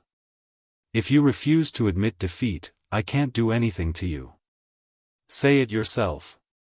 Do you admit defeat or not?" Yun Peng's eyes were like cold lightning, staring straight at Wei Chuanxiu. Wei Chuanxiu couldn't help but feel guilty. He immediately waved his hand and said, "If you don't admit defeat, then forget it. I won't force you, just pretend that nothing happened." Then he shouted to Yu Qianzhou, "Let's go." He turned into a flowing light and flew towards the mountains of clouds and the sea of fog below. Yu Qianzhou didn't say anything, he looked at Yun Peng and acted as if he didn't know anything. He chased after Wei Chuanxiu. The two of them passed through the misty clouds one after another, and the view before them suddenly became clear. Below the clouds, there were many strange mountains, like stars in a chessboard. On top of every mountain, there were houses of different styles. Some were tall buildings, some were courtyards, some were green tiles and red walls, and some were resplendent in gold and jade. In the middle of the mountains, there was a huge square, crowded with people. It was very lively. It was very similar to what Yu Qianzhou saw in the 100 Flowers Valley. It was filled with stalls of small merchants and peddlers. The perimeter of the square began to spread out with many winding main roads, leading in all directions. The winding main roads branched out into many branches, leading to every mountain. Seen from the air, the main and branch roads that wound between the mountains looked like thick and thin gray ribbons, intertwining like a labyrinth, dazzling the eyes. There was an endless stream of people on the grayish-white ribbon, and there were people flying across the sky from time to time. It was very lively. The two of them stopped in the air below the clouds and looked down with different expressions. Wei Chuanxiu sighed with emotion. After 10,000 years, he saw the prosperity of the illusory immortal city again. On the other hand, Yu Qianzhou looked around at the various buildings on top of the mountain and asked blankly, could this be the hallucinatory immortal city? He felt that it was different from what he had imagined, and he couldn't tell what was hallucinatory about it. Where else could it be if not the illusory immortal city? Wei Chuanxiu was startled as she spoke. She turned around and sized him up suspiciously. Could it be that you've never been to the illusory immortal city before? Yu Qianzhou replied casually, what's so strange about that? I've always been concentrating on cultivating and haven't come out to gain experience. It's very normal that I haven't been to the illusory immortal city before. You're so cunning and despicable before coming out to gain experience. What would you be like if you came out to gain experience? Wei Chuanxiu had a face of disbelief. She noticed that she couldn't tell if Yu Qianzhou was speaking the truth or not from his face. Her small eyes were filled with puzzlement as she asked, what exactly do you want to do here? Could it be that you want to buy or sell something? No. Yu Qianzhou turned his head to look at the mountains below. He frowned and said, Bat King Wei, where is the Merchant Alliance? Wei Chuanxiu pointed at the tallest mountain below and pointed at the magnificent buildings on the mountain. That's the Merchant Alliance. Why are you looking for it? Yu Qianzhou's eyes lit up slightly. He rubbed his hands and said, nothing much, just registering a Merchant Alliance. Wei Chuanxiu's expression froze. He sized up Yu Qianzhou in disbelief. You're not joking, are you? Or did I hear wrongly? You want to register a Merchant Alliance? Yu Qianzhou scratched his head and asked, is there a problem? Wei Chuanxiu didn't know whether to laugh or cry. You're just a soul formation stage itinerant cultivator, registering a Merchant Alliance. Let's not talk about the large amount of spirit stones needed to register. a merchant alliance isn't something that one person can play with. Be careful that you'll be eaten up by others. I want to know what you do for a living. If someone wants to eat me up, you go and beat them up. Yu Qianzhou threw down a sentence disapprovingly, then directly flew towards the grandest building. Wei Chuanxiu was stunned on the spot. He was speechless for a long time. What's your relationship with this kid? A question suddenly came from behind. Wei Chuanxiu turned around to look at Yunpeng. Actually, he didn't need to turn around to know it was Yunpeng. He smiled bitterly. It's a long story, I'm just unlucky. You should go back to your Baiyun mountain. This kid looks like a troublemaker no matter how I look at him, don't get involved. Yunpeng paused, a glimmer of light flashed in his eyes. He then said expressionlessly, do you think I'm like you, always slacking off? I'm willing to admit defeat, I will abide by the bet from back then. You. Wei Chuanxiu suddenly turned around, waved his sleeves and sighed, why do you have to do this? You and I both know that was just a joke back then, you and I were competitive, it can't be taken seriously. It's just 10 years, it's no big deal. Yunpeng said indifferently. Back then, the two of them were proud of their speed. Because of a disagreement, they made a bet, both of them competing in speed. The bet was that the loser would run for 10 years for the winner. At that time, they competed many times, but they were evenly matched, no one could win. Now that Wei Chuanxiu had slacked off and won, whether the bet was valid or not depended on both of them. The two of them floated in the air, extremely conspicuous. Wei Chuanxiu looked wretched, his body was thin, and his sleeves were strangely big, while Yunpeng's aura was extraordinary. The two of them, one green and one white, formed a clear contrast. The passers-by would size up the two of them from time to time. Those who knew them were in awe, those who didn't seem to be watching a joke. After a moment of silence, Yunpeng stared at the mountain peak where Yu Qianzhou flew to, and said lightly, your little friend seems to be in some trouble. Before he finished speaking, Wei Chuanxiu had already flashed over, followed by Yunpeng. Yu Qianzhou, who was blocked outside the main hall, looked at the two golden-robed men at the door, feeling depressed. The reason why they didn't let him in was because the guards told him that this place was the Chamber of Commerce Alliance, and only the Chamber of Commerce Alliance matters were handled, other unrelated people were not allowed to trespass. Yu Qianzhou nodded and bowed, telling them that he was here to register a Chamber of Commerce, but they told him that registering a Chamber of Commerce required a referral from another Chamber of Commerce, otherwise, he would not be allowed in. Yu Qianzhou had never heard of this rule, and thought that the two guards were purposely making things difficult for him, but in the end, he was very understanding, and took out 2 storage bags with a smile, and secretly stuffed them into the hands of the two, so that they could make things convenient for him. The 2 guards were dumbfounded. It was the first time they had seen such an open bribe. It was no different from harming them. If they were found out, they would be in trouble. The 2 of them were furious, as if they had caught a hot potato. They could not wait to throw away the storage bags that Yu Qianzhou stuffed into them, and gave a serious warning. Is it too little? Motherf ****. Even a guard's appetite is so big. Yu Qianzhou looked gloomy as he turned around to pick up the 2 storage bags. Coincidentally, Wei Chuanxiu and Yunpeng landed in front of him. Wei Chuanxiu's gaze swept over the 2 guards, asking suspiciously, what did you stuff into them? Yu Qianzhou lowered his voice and mocked, their appetite is too big, there are 10 divine-grade spirit stones in each storage bag. It seems they think it's too little, not letting me register. Bribing in public? Wei Chuanxiu and Yunpeng's faces twitched. The former asked with difficulty, why did you give them spirit stones? Don't tell me you want to barge in without a referral from another Chamber of Commerce. Yu Qianzhou blanked for a moment. Do I really need a referral from another Chamber of Commerce to register? This is the rule of the Chamber of Commerce Alliance, mainly to prevent people with unknown origins from causing trouble, don't you know? Wei Chuanxiu weakly raised his hand to his forehead. The sharp light in Yunpeng's eyes receded, his eyelids drooping slightly as he maintained his silence. Yu Qianzhou turned around to look at the open doors, muttering under his breath, "Damn it! There's such a lousy rule, why haven't I heard of it before? Who should I look for a referral?" Pondering for a moment, his eyes lit up, asking, "Bat King Wei, Wan Gutong should have a business here, right? Do you know where it is?" Wei Chuanxiu frowned, asking suspiciously, "The immortal world's #1 chamber of commerce, Wan Gutong? Are you familiar with Wan Gutong? For a referral like this, if one doesn't have a good understanding of the other party's background, one wouldn't help, it might even be risky.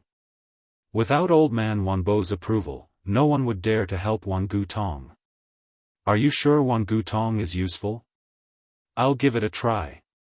Yu Qianzhou looked around, asking, "Which mountain is Wan Gutong on?"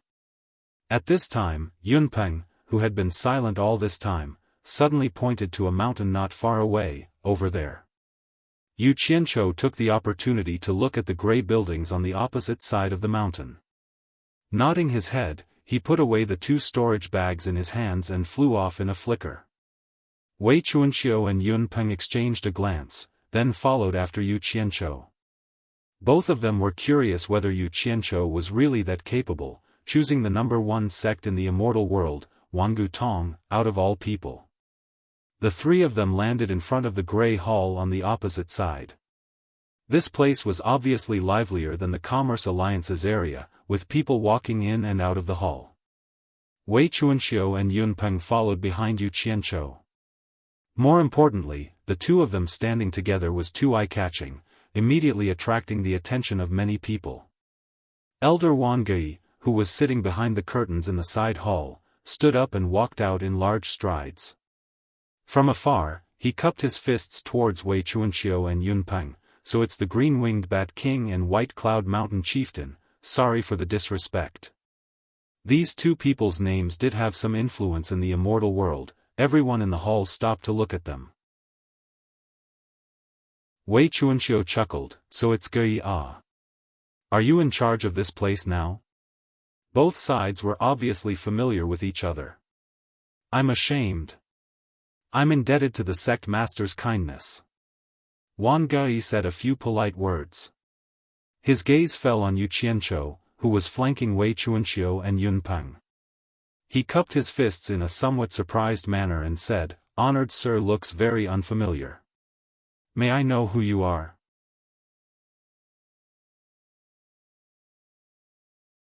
Chapter 859. He clearly misunderstood.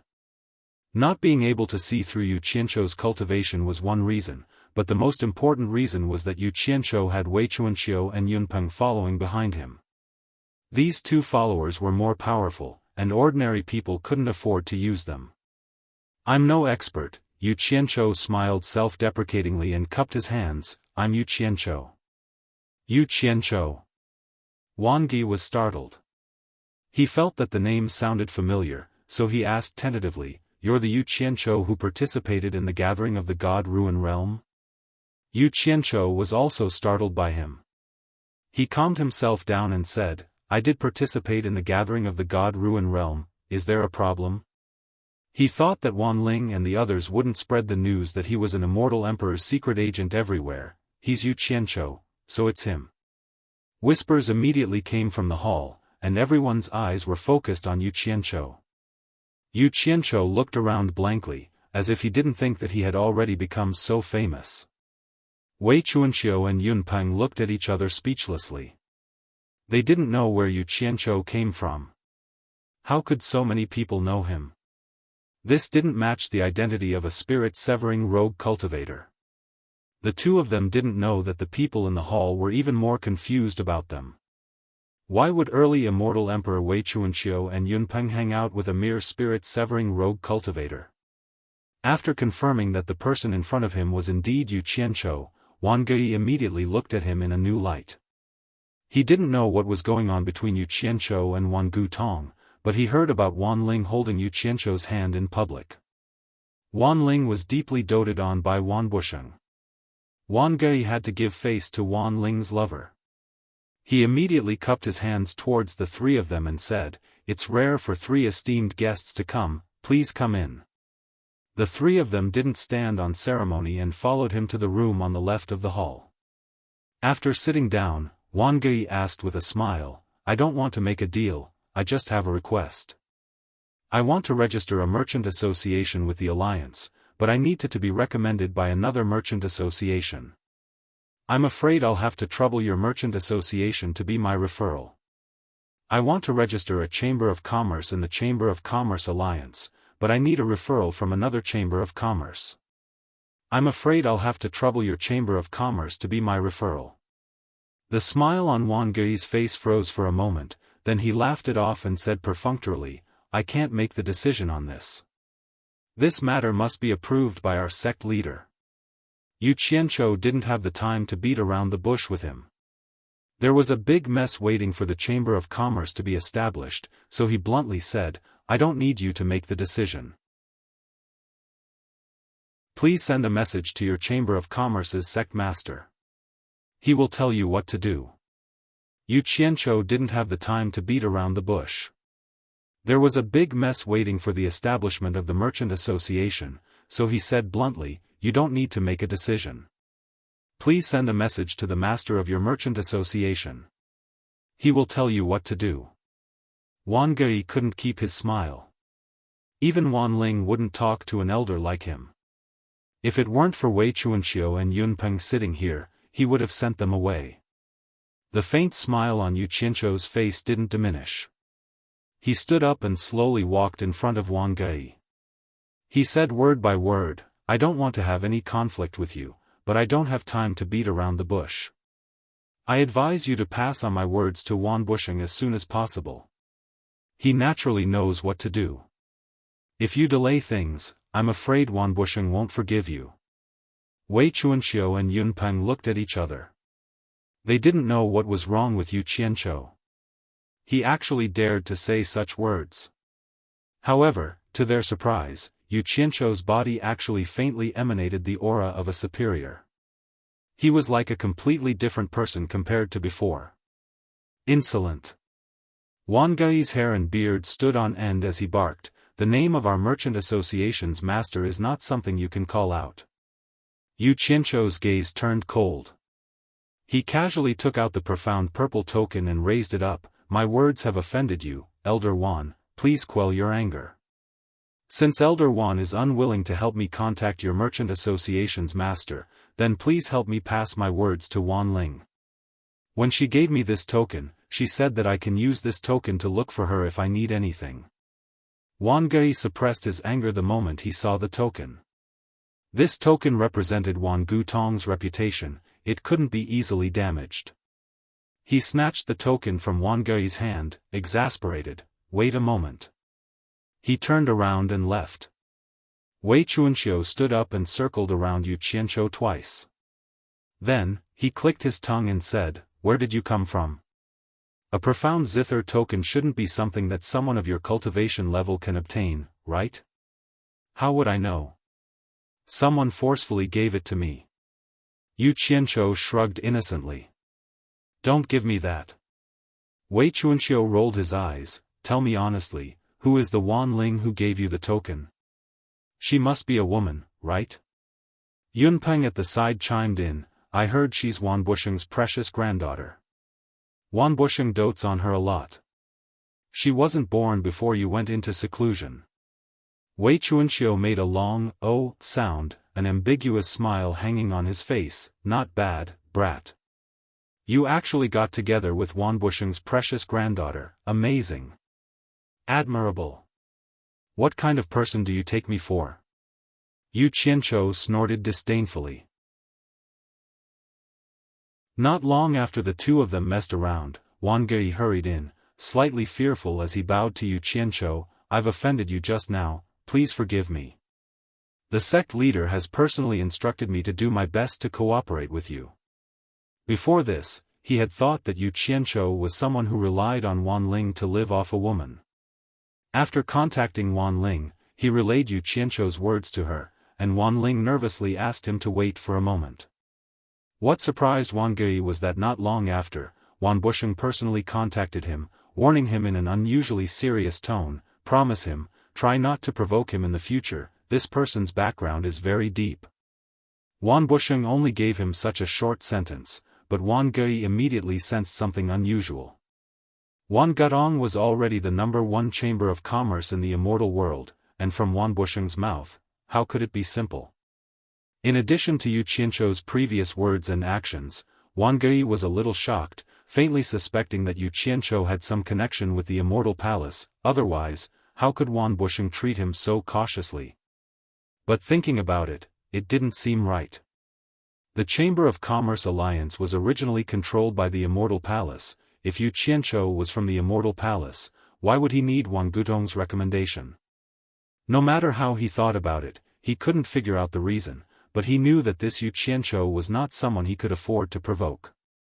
No wonder that Yu Qianzhou said that if he delayed things, Wan Busheng would not forgive him. Suspicion flashed across Wei Chuanxiu and Yun Peng's eyes. The change in Wan Gui's attitude was too big. Yu Qianzhou smiled as he received the token from Wan Gui. There's no time to lose, then I'll have to trouble Elder Wan to accompany me to the Chamber of Commerce Alliance. I dare not, please. Wan Gui made an inviting gesture. The group of 4 immediately left the Great Hall, flying directly to the Chamber of Commerce Alliance, landing outside the Great Hall. Wan Gui walked briskly to the Great Hall entrance, taking out the Wan Gudong Chamber of Commerce Alliance's token for the 2 guards to verify. The 2 guards looked at Yu Qianzhou in surprise, cursing him inwardly for being crazy. Since he could invite Wan Gudong as a referral, why was he still spouting nonsense? The 4 of them were immediately let in. After entering the Great Hall, Wan Gui had the 3 of them wait for a moment, while he himself held the Wan Gudong Chamber of Commerce Alliance's token, heading to the back hall without any obstructions. No one knew what Wan Gui did, but it took some time before he brought 2 golden-robed old men with him. Seeing Wei Chuanxiu and Yun Peng, the 2 of them cupped their fists in greeting, exchanging a few words of greeting. It was obvious they knew each other. One of them looked at Yu Qianzhou. You're Yu Qianzhou? You want to register a Chamber of Commerce? That's right. Yu Qianzhou replied in a tone that was neither haughty nor humble. The 2 golden-robed old men exchanged a glance, then one of them asked with an expressionless face, do you want to register a Chamber of Commerce that deals in a single business, or multiple businesses? Register as a multi-business merchant association, Yu Qianzhou said. The other party answered without hesitation, 50 billion divine-grade spirit stones. Yu Qianzhou knew he couldn't be stingy with this amount of money. Even though his heart ached, he still took out the 2 storage bracelets and handed them to the other party. That person counted the items carefully, then nodded to the other person, not bad. Wei Chuanxiu and Yun Peng exchanged a speechless look. This Yu Qianzhou looked like he only had a broken storage pouch hanging on his waist. They didn't expect him to be so rich.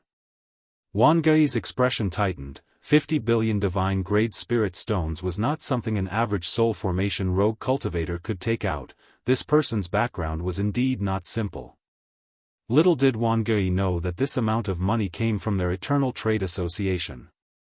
The other golden-robed old man immediately inquired the name of the Chamber of Commerce, as well as the name of the Chamber of Commerce's president-cum-sect chief.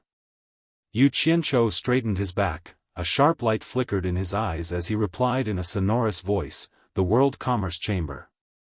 Yu Qianzhou. His voice reverberated in the Great Hall. Everyone present could hear the strangeness in his voice, but none of them thought too much about it. This kind of situation was very common. Which person who came to register a Chamber of Commerce did not have high expectations for the Chamber of Commerce they registered with. The 2 golden-robed old men each held a jade archive in their hands, and put it away after they were done. One of them announced, the World Commerce Chamber's president-cum-sect chief, Yu Qianzhou, has completed the registration. The news will be announced to the whole immortal world tomorrow. With that said, the 2 golden-robed old men turned around and returned to the back hall. Wan Gui cupped his fists at Yu Qianzhou, congratulating him. Congratulations Sect Chief Yu, congratulations to the World Commerce Chamber for establishing a branch in the immortal world. Yu Qianzhou blanked for a second, then asked suspiciously, the registration is completed just like that? Wang Gui smiled. Yes, the registration is completed. Just like that, they charged me 50 billion divine-grade spirit stones? Yu Qianzhou's face twitched uncontrollably. Wang Gui smiled wryly, thinking to himself, who would dare to reason with the immortal palace? He waved his hand, indicating that there was nothing to do here and they could not stay any longer. The group of four exited the Chamber of Commerce Chamber's Great Hall, walking to the hillside outside. The sun was shining brightly outside. Yu Qianzhou rubbed his face with both hands, but the pained expression on his face could not be erased. Wei Chuanxiu seemed to have regained his senses, staring at Yu Qianzhou with a cold sneer, feeling heartache, right? But you're really rich, using 50 billion divine-grade spirit stones to buy the position of sect chief, really extravagant. He. You're the only sect chief in the whole World Commerce Chamber, interesting.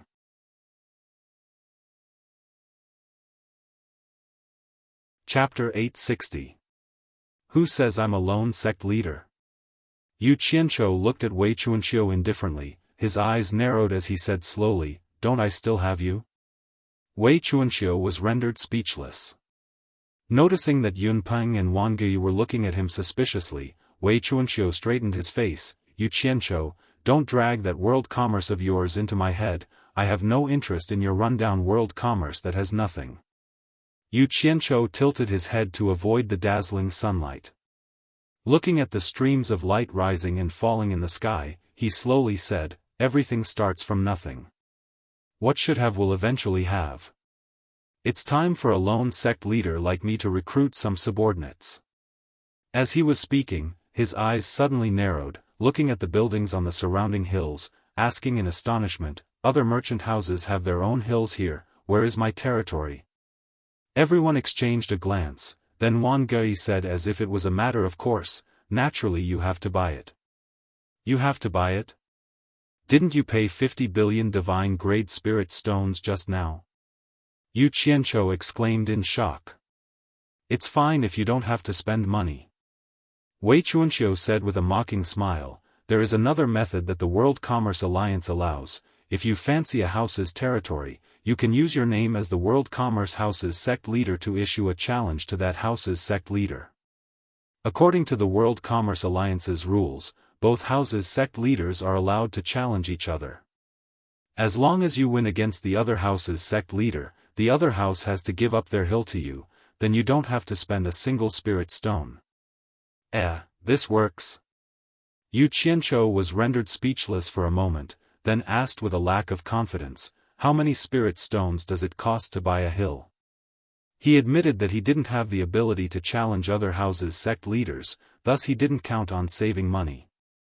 Wei Chuanxiu was the first to answer, decisively raising a finger, 10 billion divine-grade spirit stones. If you're not willing to pay this amount, and don't want to challenge other houses' sect leaders, then learn from them. As he spoke, he pointed at the huge plaza surrounded by mountains. There were countless stalls and vendors there. The meaning behind his words was obvious. He wanted Yu Qianzhou to learn from them and set up stalls there. Yu Qianzhou's expression twitched. He gritted his teeth and said, this old man is now the Grand Sect Master of the World Chamber of Commerce. How can I do something like setting up a stall? I think I'll leave this matter to you. I'll prepare the things to sell for you. There's no need for you to worry. Yun Peng and Wang Gui stared at Wei Chuanxiu at the same time.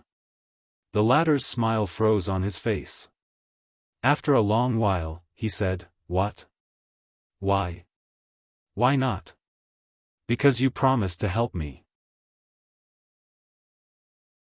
Yu Qianzhou spoke with an indifferent expression, if you don't want to set up a stall, I won't force you.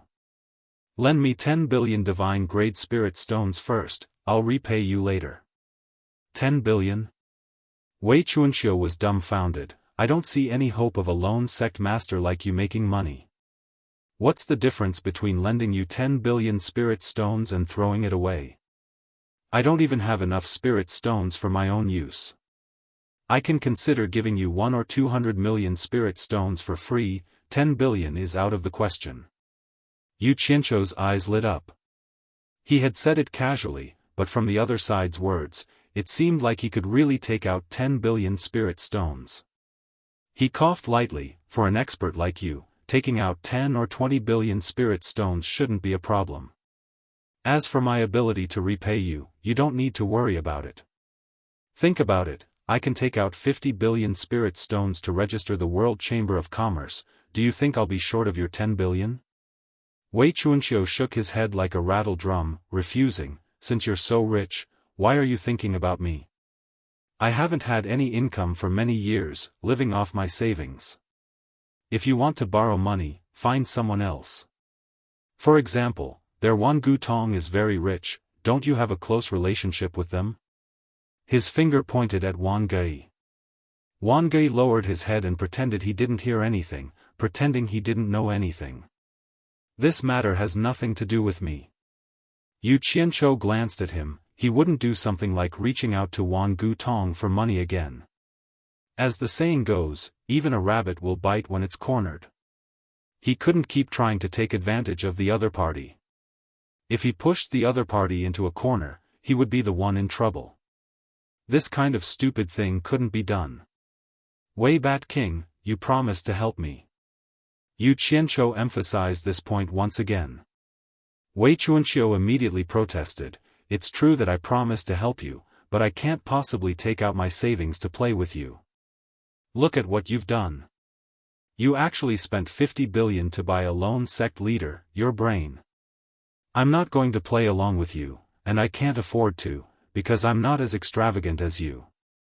Wang Gei was pondering the relationship between Wei Chuanxiu, Wang Gei, and Yu Qianzhou, whereas Yun Peng was silently observing from the side. He too was pondering what was going on between Wei Chuanxiu and Yu Qianzhou. A person who could casually take out 50 billion divine-grade spirit stones and still dared to pester Wei Chuanxiu endlessly, no one would take him as an ordinary soul formation rogue cultivator. Lend me 10 billion, I'll return you 15 billion a year later. Yu Qianzhou stated nonchalantly. Yun Peng and Wang Gei exchanged a surprised glance. This interest was really high, a little too high. I don't. Wei Chuanxiu's refusal was stuck in his throat, the mustache above his lips curled up, and a hint of melancholy flickered in his eyes as he asked in a doubtful tone, are you sure you'll return me 15 billion a year later if I lend you 10 billion? This high profit made him feel conflicted. Yu Qianzhou smiled as he untied the storage bag at his waist, handing it over to Wei Chuanxiu. I won't force you, take a look at the things inside before you decide if you want to lend them to me. Wei Chuanxiu received the storage bag suspiciously, and after a brief inspection, his eyes widened in shock as he swiftly took inventory of the things inside. There was a big pile of immortal herbs inside, each one of them was worth 100 million spirit stones. There were at least 100 billion inside the storage bag. Wei Chuanxiu swallowed with difficulty, raising his head. These, Yu Qianzhou immediately waved his hand, cutting Wei Chuanxiu off, pulling the storage bag back with a smile. It's enough that you've seen it, don't spout nonsense. I only have one question for you, are you going to lend it to me or not? In fact, he could easily take out some of these immortal herbs to exchange for 10 billion spirit stones, but he didn't want to reveal the fact that he had a large amount of immortal herbs in his possession. The reason why he registered the world commerce firm in the immortal world was similar to money laundering. He needed a platform to launder his name. The world commerce firm was doing business normally, so it was normal for it to have immortal herbs for sale. No one could say anything about it. It wasn't that he didn't have any other way besides borrowing money from Wei Chuanxiu, but he needed an expert by his side to protect and escort him. Borrowing 10 billion spirit stones for a year and paying 5 billion spirit stones in interest, it wasn't like he had too much money to spend. The key was to bind his interests with Wei Chuanxiu and pull him onto the pirate ship together. Relying on words and threats wasn't a long-term solution. I'll lend it to you. Wei Chuanxiu agreed in an unusually decisive manner, and quickly took out a storage bracelet. Before handing it over to Yu Qianzhou, he didn't forget to warn him, I'll say the ugly words first, if you dare to lie to me, don't blame me for falling out with you. Yunpeng and Wang Gui looked at each other, not knowing why Wei Chuanqiu's attitude had changed so completely, but it was definitely related to what Yu Qianqiu had shown him. It was also because of this that the items in the storage bracelet were very attractive to the two of them, but looking at Yu Qianqiu's intentions, it seemed like he didn't want a third party to know about it, so the two of them could only suppress their curiosity. My character is the best guarantee. Yu Qianqiu took the storage bracelet and counted it as he praised himself. The number wasn't bad, there wasn't a piece more or less. He wore the storage bracelet on his wrist in satisfaction, his eyes already sweeping across the surrounding mountains, as if he was choosing a mountain. However, after a while, he frowned. He discovered that all the places he could see were occupied by people. This area of mountains surrounded the square, it should be the most prosperous area. His gaze paused for a moment when it landed on Wangutong's mountain peak, then he pointed in a circle and said, "Are the sects that occupy this mountain peak all the big sects in the immortal world?" "That's right, the top-ranked sects in the immortal world are all gathered in this area. The further you go, the weaker the sects become. For example, the world commerce firm that you registered can't even be considered a beginner, I'm afraid it can only be in the outermost area. However, if you become strong enough in the future, you'll have a chance to stand at the front," Wei Chuanqiu explained seriously. There was no other way, he had already invested a large sum of money, so he naturally hoped that Yu Qianqiu could earn a lot of money as soon as possible, and then return it to him, allowing him to make a fortune as well. "Looks like I can only find a mountain to make do with first, and raise the banner of the world commerce firm here. Let's go. Let's go pick a place," Yu Qianqiu called out to Wei Bat King and left, while the other two followed on their own initiative. There was no dense cloud covering the sky inside Hallucination Immortal City, it was clear that this place was also covered by a large array. Although it was difficult to spy on the situation below from high up in the sky, it was different from the protective array that Yu Qianqiu had seen in the human world. This place could be entered and exited at will, without any obstacles. The group of four flew around the periphery of Hallucination Immortal City. There were many empty mountains at the periphery of the large array, but none of them satisfied Yu Qianqiu. However, places with good mountains and water had already been picked by others. In the end, they had no choice but to pick a high mountain with a waterfall. Once they landed, a golden-robed man immediately appeared and greeted them warmly. His attitude was clearly different from the other people from the Immortal Palace. After Wei Chuanqiu's secret introduction, Yu Qianqiu understood that there was actually a golden-robed man squatting on every empty mountain in Hallucination Immortal City. These people were mostly people who didn't have much power in the Immortal Palace, so it seemed like they were exiled here. They could only return after selling the mountain and completing the mission. Otherwise, they would have to keep squatting on the mountain. Therefore, to these people, people like Yu Qianqiu who picked the mountain was their savior. Since they had already decided to buy it, and there was no price to negotiate, Yu Qianqiu didn't say anything. He simply and straightforwardly made a deal with the golden-robed man, buying this high mountain with a waterfall as the territory for the world commerce firm to open.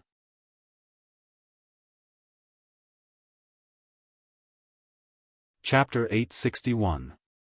This mountain couldn't be considered very tall in the hallucinatory Immortal City, but compared to the surrounding mountains, it was still relatively tall.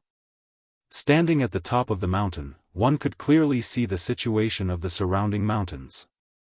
However, there were very few trees on the entire mountain, and not a single tree could be seen. Large chunks of rocks were exposed. Looking around, the barren mountain seemed a little out of the ordinary. The only interesting thing was that there were tens of clear springs and ponds at the top of the mountain. The water converged into one, forming a waterfall on one side of the steep slope. Although the mountain was barren, it was still a bit interesting. Yu Qianqiu looked around with high spirits. Although the territory wasn't big, at least he had his own territory in the immortal world, and he wouldn't be homeless in the immortal world. After building it a little and pulling the people from the mortal world up, this would be everyone's starting point in the immortal world. Why did you choose this mountain? I think that mountain is pretty good. Wei Chuanxiu muttered and pointed into the distance. It was a lush and green mountain with towering ancient trees. Not only was it pleasing to the eye, it was also filled with vitality. Yu Qianzhou lowered his head and looked at the 6 to 7 meter diameter pool beside his feet. There was actually a school of small fish swimming around in it. He didn't know how they got to the top of this mountain. He pointed and a fist-sized crystal ball of water floated up from the pool. Inside it was a frightened and uneasy fish that was scurrying around. Bat King Wei, you don't understand. Doing business is all about feng shui. A place with water represents fortune. Especially this running water, it represents an unending stream of fortune. If we occupy this mountain, we will definitely be rolling in money in the future. Do you believe it? Yu Qianzhou said with a smile. The water ball landed in his palm, and the small fish inside became more and more anxious. Every time its head bumped against the water ball, it would create a ripple. Unfortunately, it was unable to break through the circular water screen. What does feng shui mean? Wei Chuanxiu was stunned. He looked at the other two with a questioning gaze. Yunpeng and Wang Gui also looked at each other, their faces full of doubt. It seemed like they had never heard of this before. Feng shui is the meaning of luck. Those who have feng shui will be able to do everything smoothly. This is a very profound spell, and I only know a little about it. Yu Qianzhou casually bluffed. It was really difficult for him to explain anything. The water ball in his hand was thrown back into the pool, and it quietly melted into the water. The small fish scurried around for a while before hiding in the cracks of the rocks at the bottom of the pool, not daring to come out. The three of them looked at each other, feeling a little confused by what they were hearing. Wei Chuanxiu knew that Yu Qianzhou had some incredible tricks up his sleeves. Even though she didn't completely believe him, she still believed him a little. She probed, "Are you saying that as long as we occupy this mountain, we will be able to bring fortune?" Of course, Yu Qianzhou's eyes flashed, and he said indifferently, "But it still needs to be modified by me." After saying that, he leaped into the air and carefully looked at the gushing waterfall, preparing to make good use of it. The few of them didn't know what he was looking at, so they also came to take a look. After looking for a long time, they couldn't see anything. However, they saw that Yu Qianzhou had leaped to the front of the waterfall. He stretched out both of his palms from his sleeves, and pressed them against the waterfall, causing the water to splash everywhere. No one knew what he was doing. After a while, the few of them finally saw some clues. They found that Yu Qianzhou was adjusting the mountain behind the waterfall. As the mountain changed, the waterfall that was flowing straight down stirred up large patches of white water. After a while, they saw that the water had stirred up a big, Tian character. After making this character, Yu Qianzhou grasped the right amount.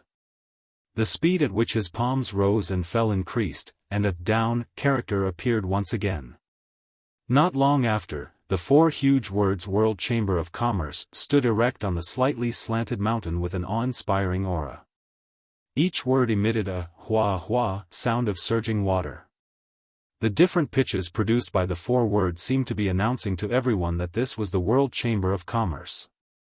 In an instant, the entire mountain became extraordinary. Wei Chuanxiu and the others looked at each other speechlessly. They found that after Yu Qianzhou's actions, this mountain really did have a bit of a treasure land of feng shui. Yu Qianzhou also flew into the air to look at it from all different angles. The corner of his mouth hooked into a smile. It seemed that he quite liked his masterpiece. When the Chamber of Commerce Alliance announced the newly established World Chamber of Commerce, it didn't attract much attention in the immortal world. What really made people remember this Chamber of Commerce was the mountain that the World Chamber of Commerce had transformed. First, some passers-by discovered it by chance. Then, it spread from 1 to 10, and from 10 to 100. In the end, everyone knew about it. The four characters, World Chamber of Commerce, formed by the water immediately became a spectacle in the illusory immortal city. Every day, many people would come to watch. There were even many people who came from afar after hearing about it. They all marveled at this simple yet extraordinary masterpiece. There was no doubt that no matter how strong this newly established World Chamber of Commerce was, this masterpiece alone was enough to let everyone know that there was such a World Chamber of Commerce in the immortal world. It was a simple idea, but like a stroke of genius, it instantly made the World Chamber of Commerce's name known in the immortal world. Many small chambers of commerce even lamented why they didn't think of this in the first place. This was such a good opportunity to make their own Chamber of Commerce famous. Everyone sighed at themselves for letting go of such a good piece of territory. It should be known that many small chambers of commerce had been operating for many years, but were still unable to make their Chamber of Commerce famous. For example, the tiny Four Links Chamber of Commerce had been operating in the immortal world for many years. It was even the painstaking efforts of several generations of people in the immortal world. Yet, when they announced their name, most people in the immortal world didn't know of the existence of the Four Links Chamber of Commerce. They didn't even know if they existed, so why would they do business with them? When doing business, the fame of the Chamber of Commerce often represented the amount of profit. There was no doubt about this. Everyone understood this. Look at the World Chamber of Commerce. They didn't even know when they would open for business, but their Chamber of Commerce was already famous. The reason was none other than the contribution of those few characters on the mountain. Those few characters were worth countless years of blood and sweat. It was truly infuriating to compare oneself to others. Some people wanted nothing more than to bang their heads against the wall and die. The mountain was still the same mountain. It just had an owner and a few more characters on the mountain. Other than that, there were no other changes. There weren't even the most basic buildings. It was clear that the World Chamber of Commerce hadn't opened yet. Even so, Wei Chuanxiu had seen the changes in the past few days. They hadn't even started doing business, but their popularity was already booming. Once they opened for business, business would definitely not go wrong. The shifty-eyed Wei Chuanxiu had been wandering around the mountain with his hands behind his back for the past few days. He looked like he was patrolling the mountain. Yu Qianqiu didn't make him do hard labor, but he enjoyed it. He especially liked to wander around the side of the mountain with the characters. It was as if he wanted to tell everyone who came to watch that he was the owner of this mountain. It felt really good to receive the envious gazes of so many people. It seemed like this was the first time he had found this feeling after living for so many years. Although he knew that the owner of this mountain was Yu Qianqiu, he felt that he had spent 10 billion to have this popular territory appear. His contribution was definitely not small. It was only right for him to enjoy this bit of glory. He now had no doubts about Yu Qianqiu's Feng Shui treasure land. He had just occupied this territory and it immediately became a treasure land.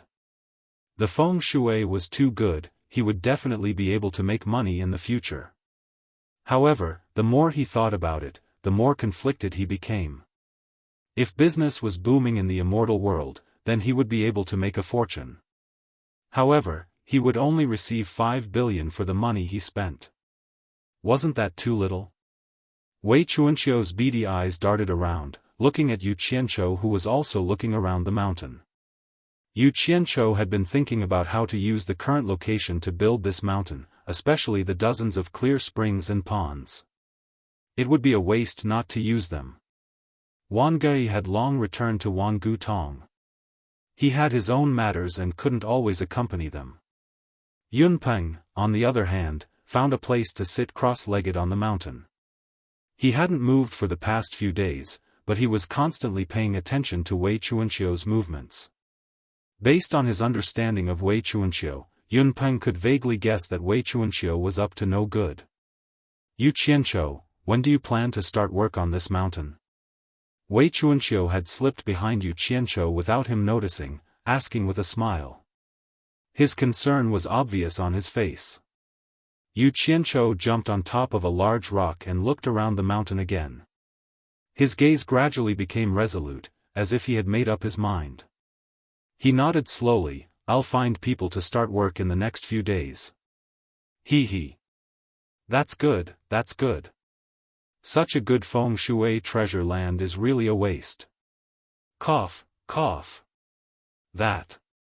Wei Chuanqiu's smile suddenly became serious. She said solemnly, it will definitely cost a lot of money to make the whole mountain look good. Have you prepared the money? Yu Qianqiu looked at him in surprise. Since when did Wei Chuanqiu become so concerned about him? He couldn't figure it out. Money is dead, but people are alive. Can a living person be stumped by money? Don't worry. I will think of a way. AI. It's not that I want to scold you, but you're really too much. Didn't I promise to help you? Why do you have to think of other ways to help me? Wei Chuanqiu also jumped on top of the large rock, standing beside Yu Qianqiu. He looked around. If we really want to build this mountain to look good, I'm guessing we'll need to spend several 100 million divine-grade spirit stones. If it's not convenient for you, I can lend you some, 1 billion more. Is that enough? Yu Qianqiu blanked for a second, looking at Wei Chuanqiu from head to toe with disbelief. It was as if he had heard something out of the Arabian Nights. He couldn't tell if he had heard wrong. Picking his ears, he asked suspiciously, did you just say you want to lend me another billion divine-grade spirit stones?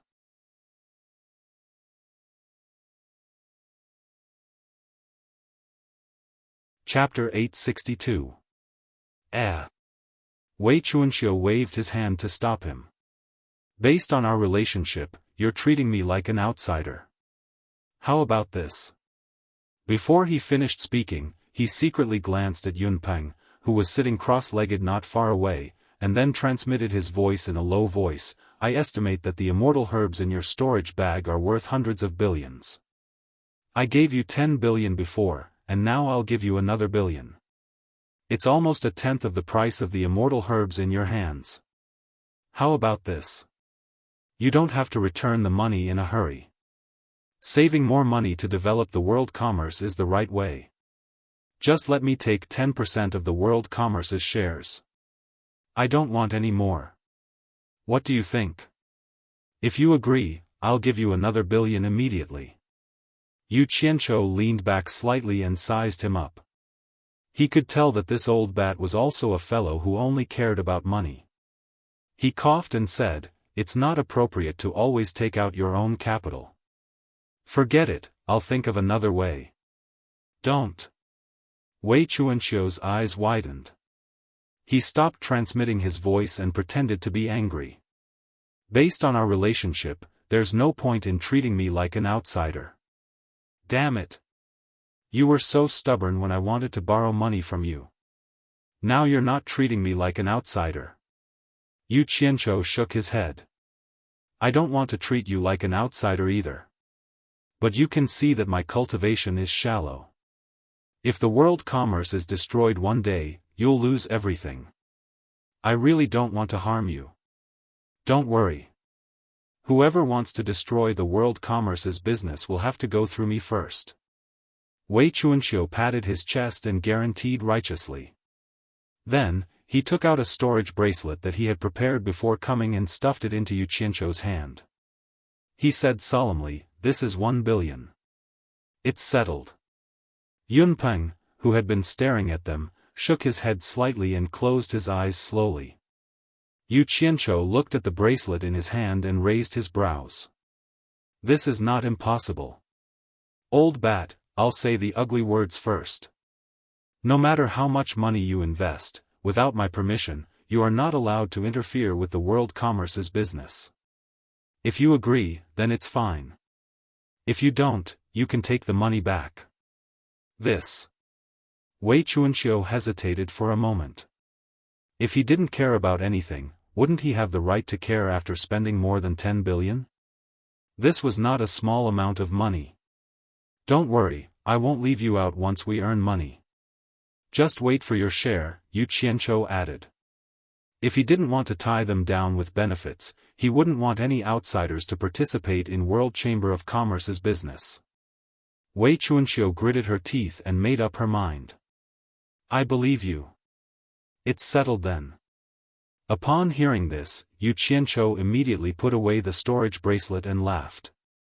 Bat King Wei, you can rest assured. I guarantee that the money you get will be more than enough.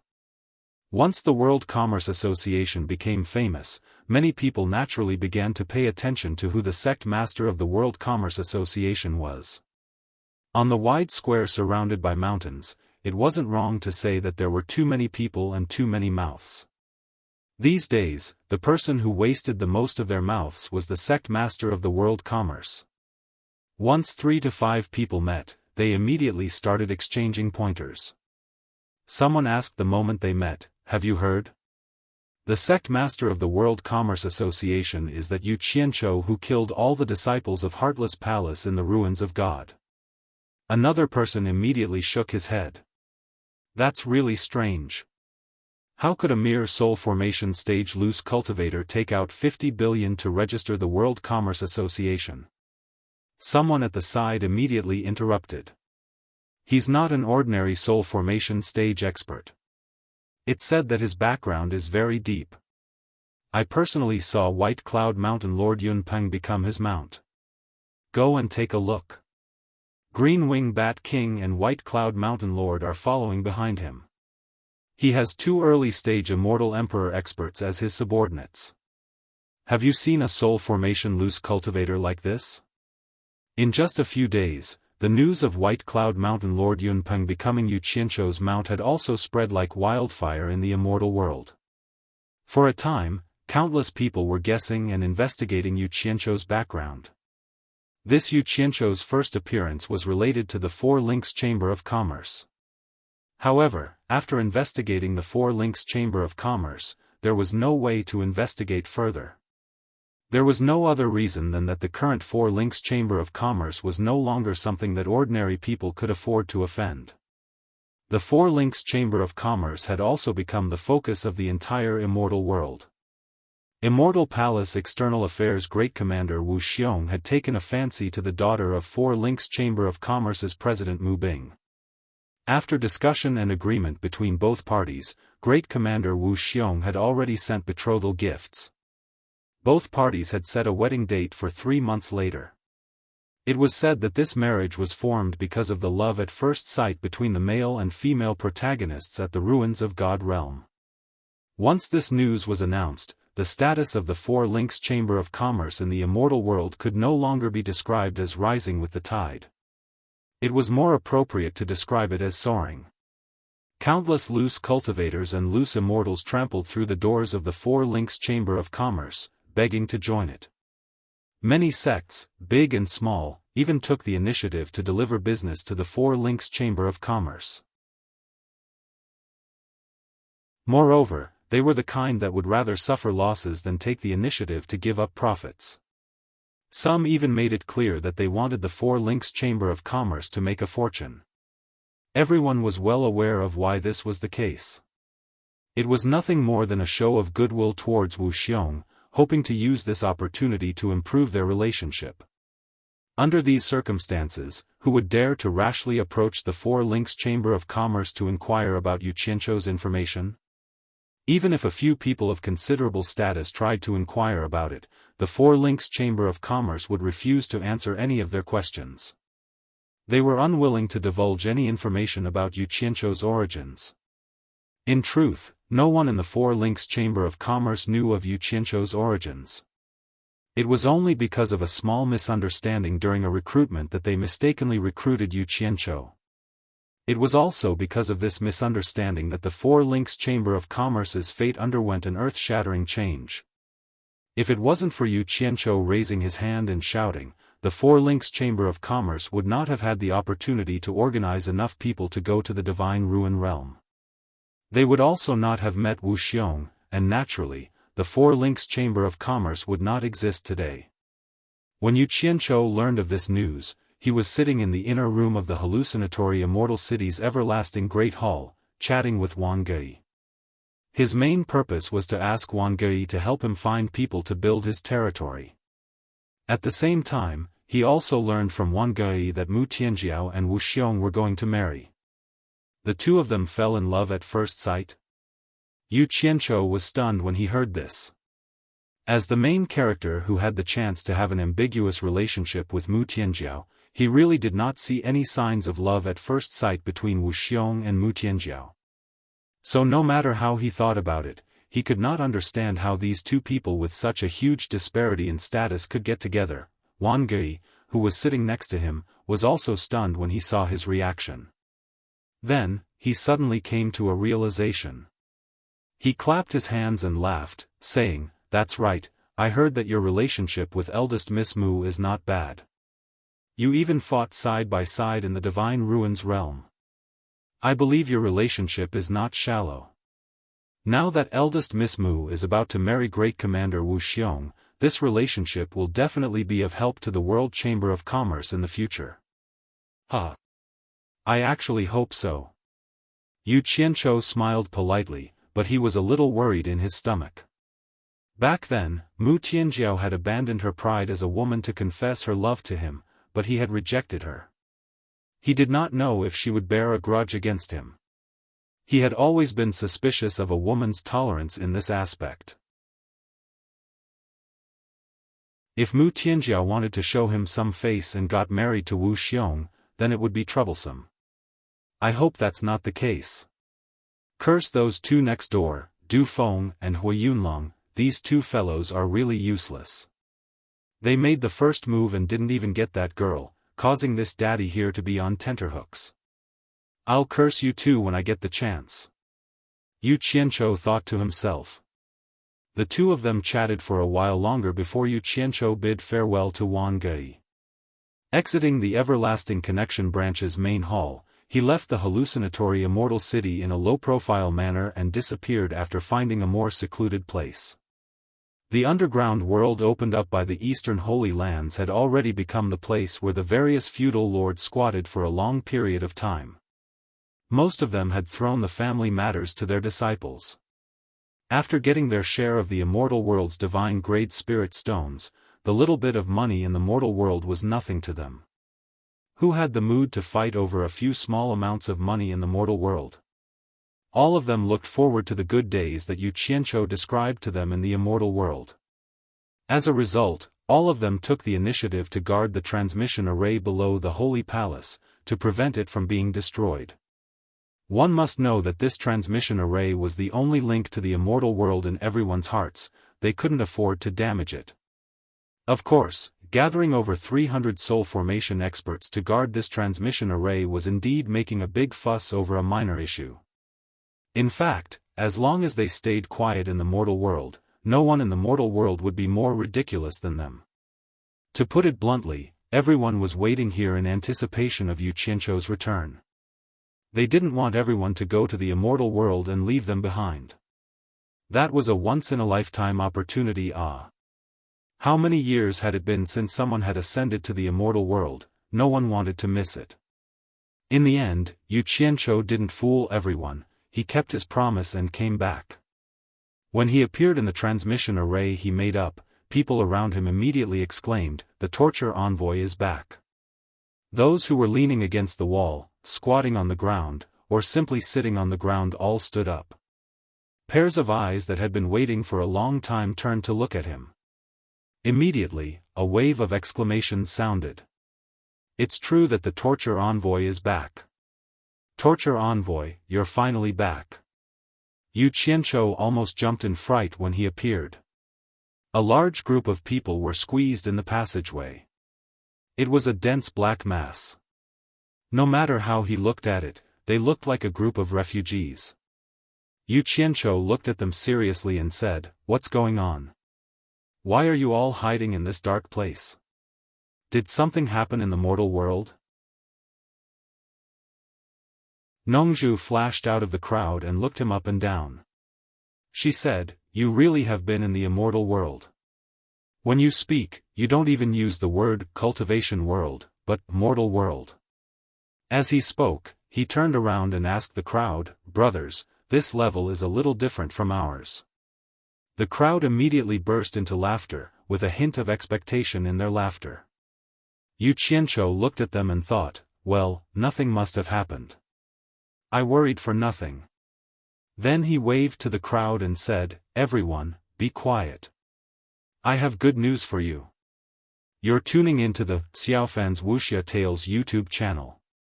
Don't forget to subscribe and join us on this journey to catch the most captivating stories.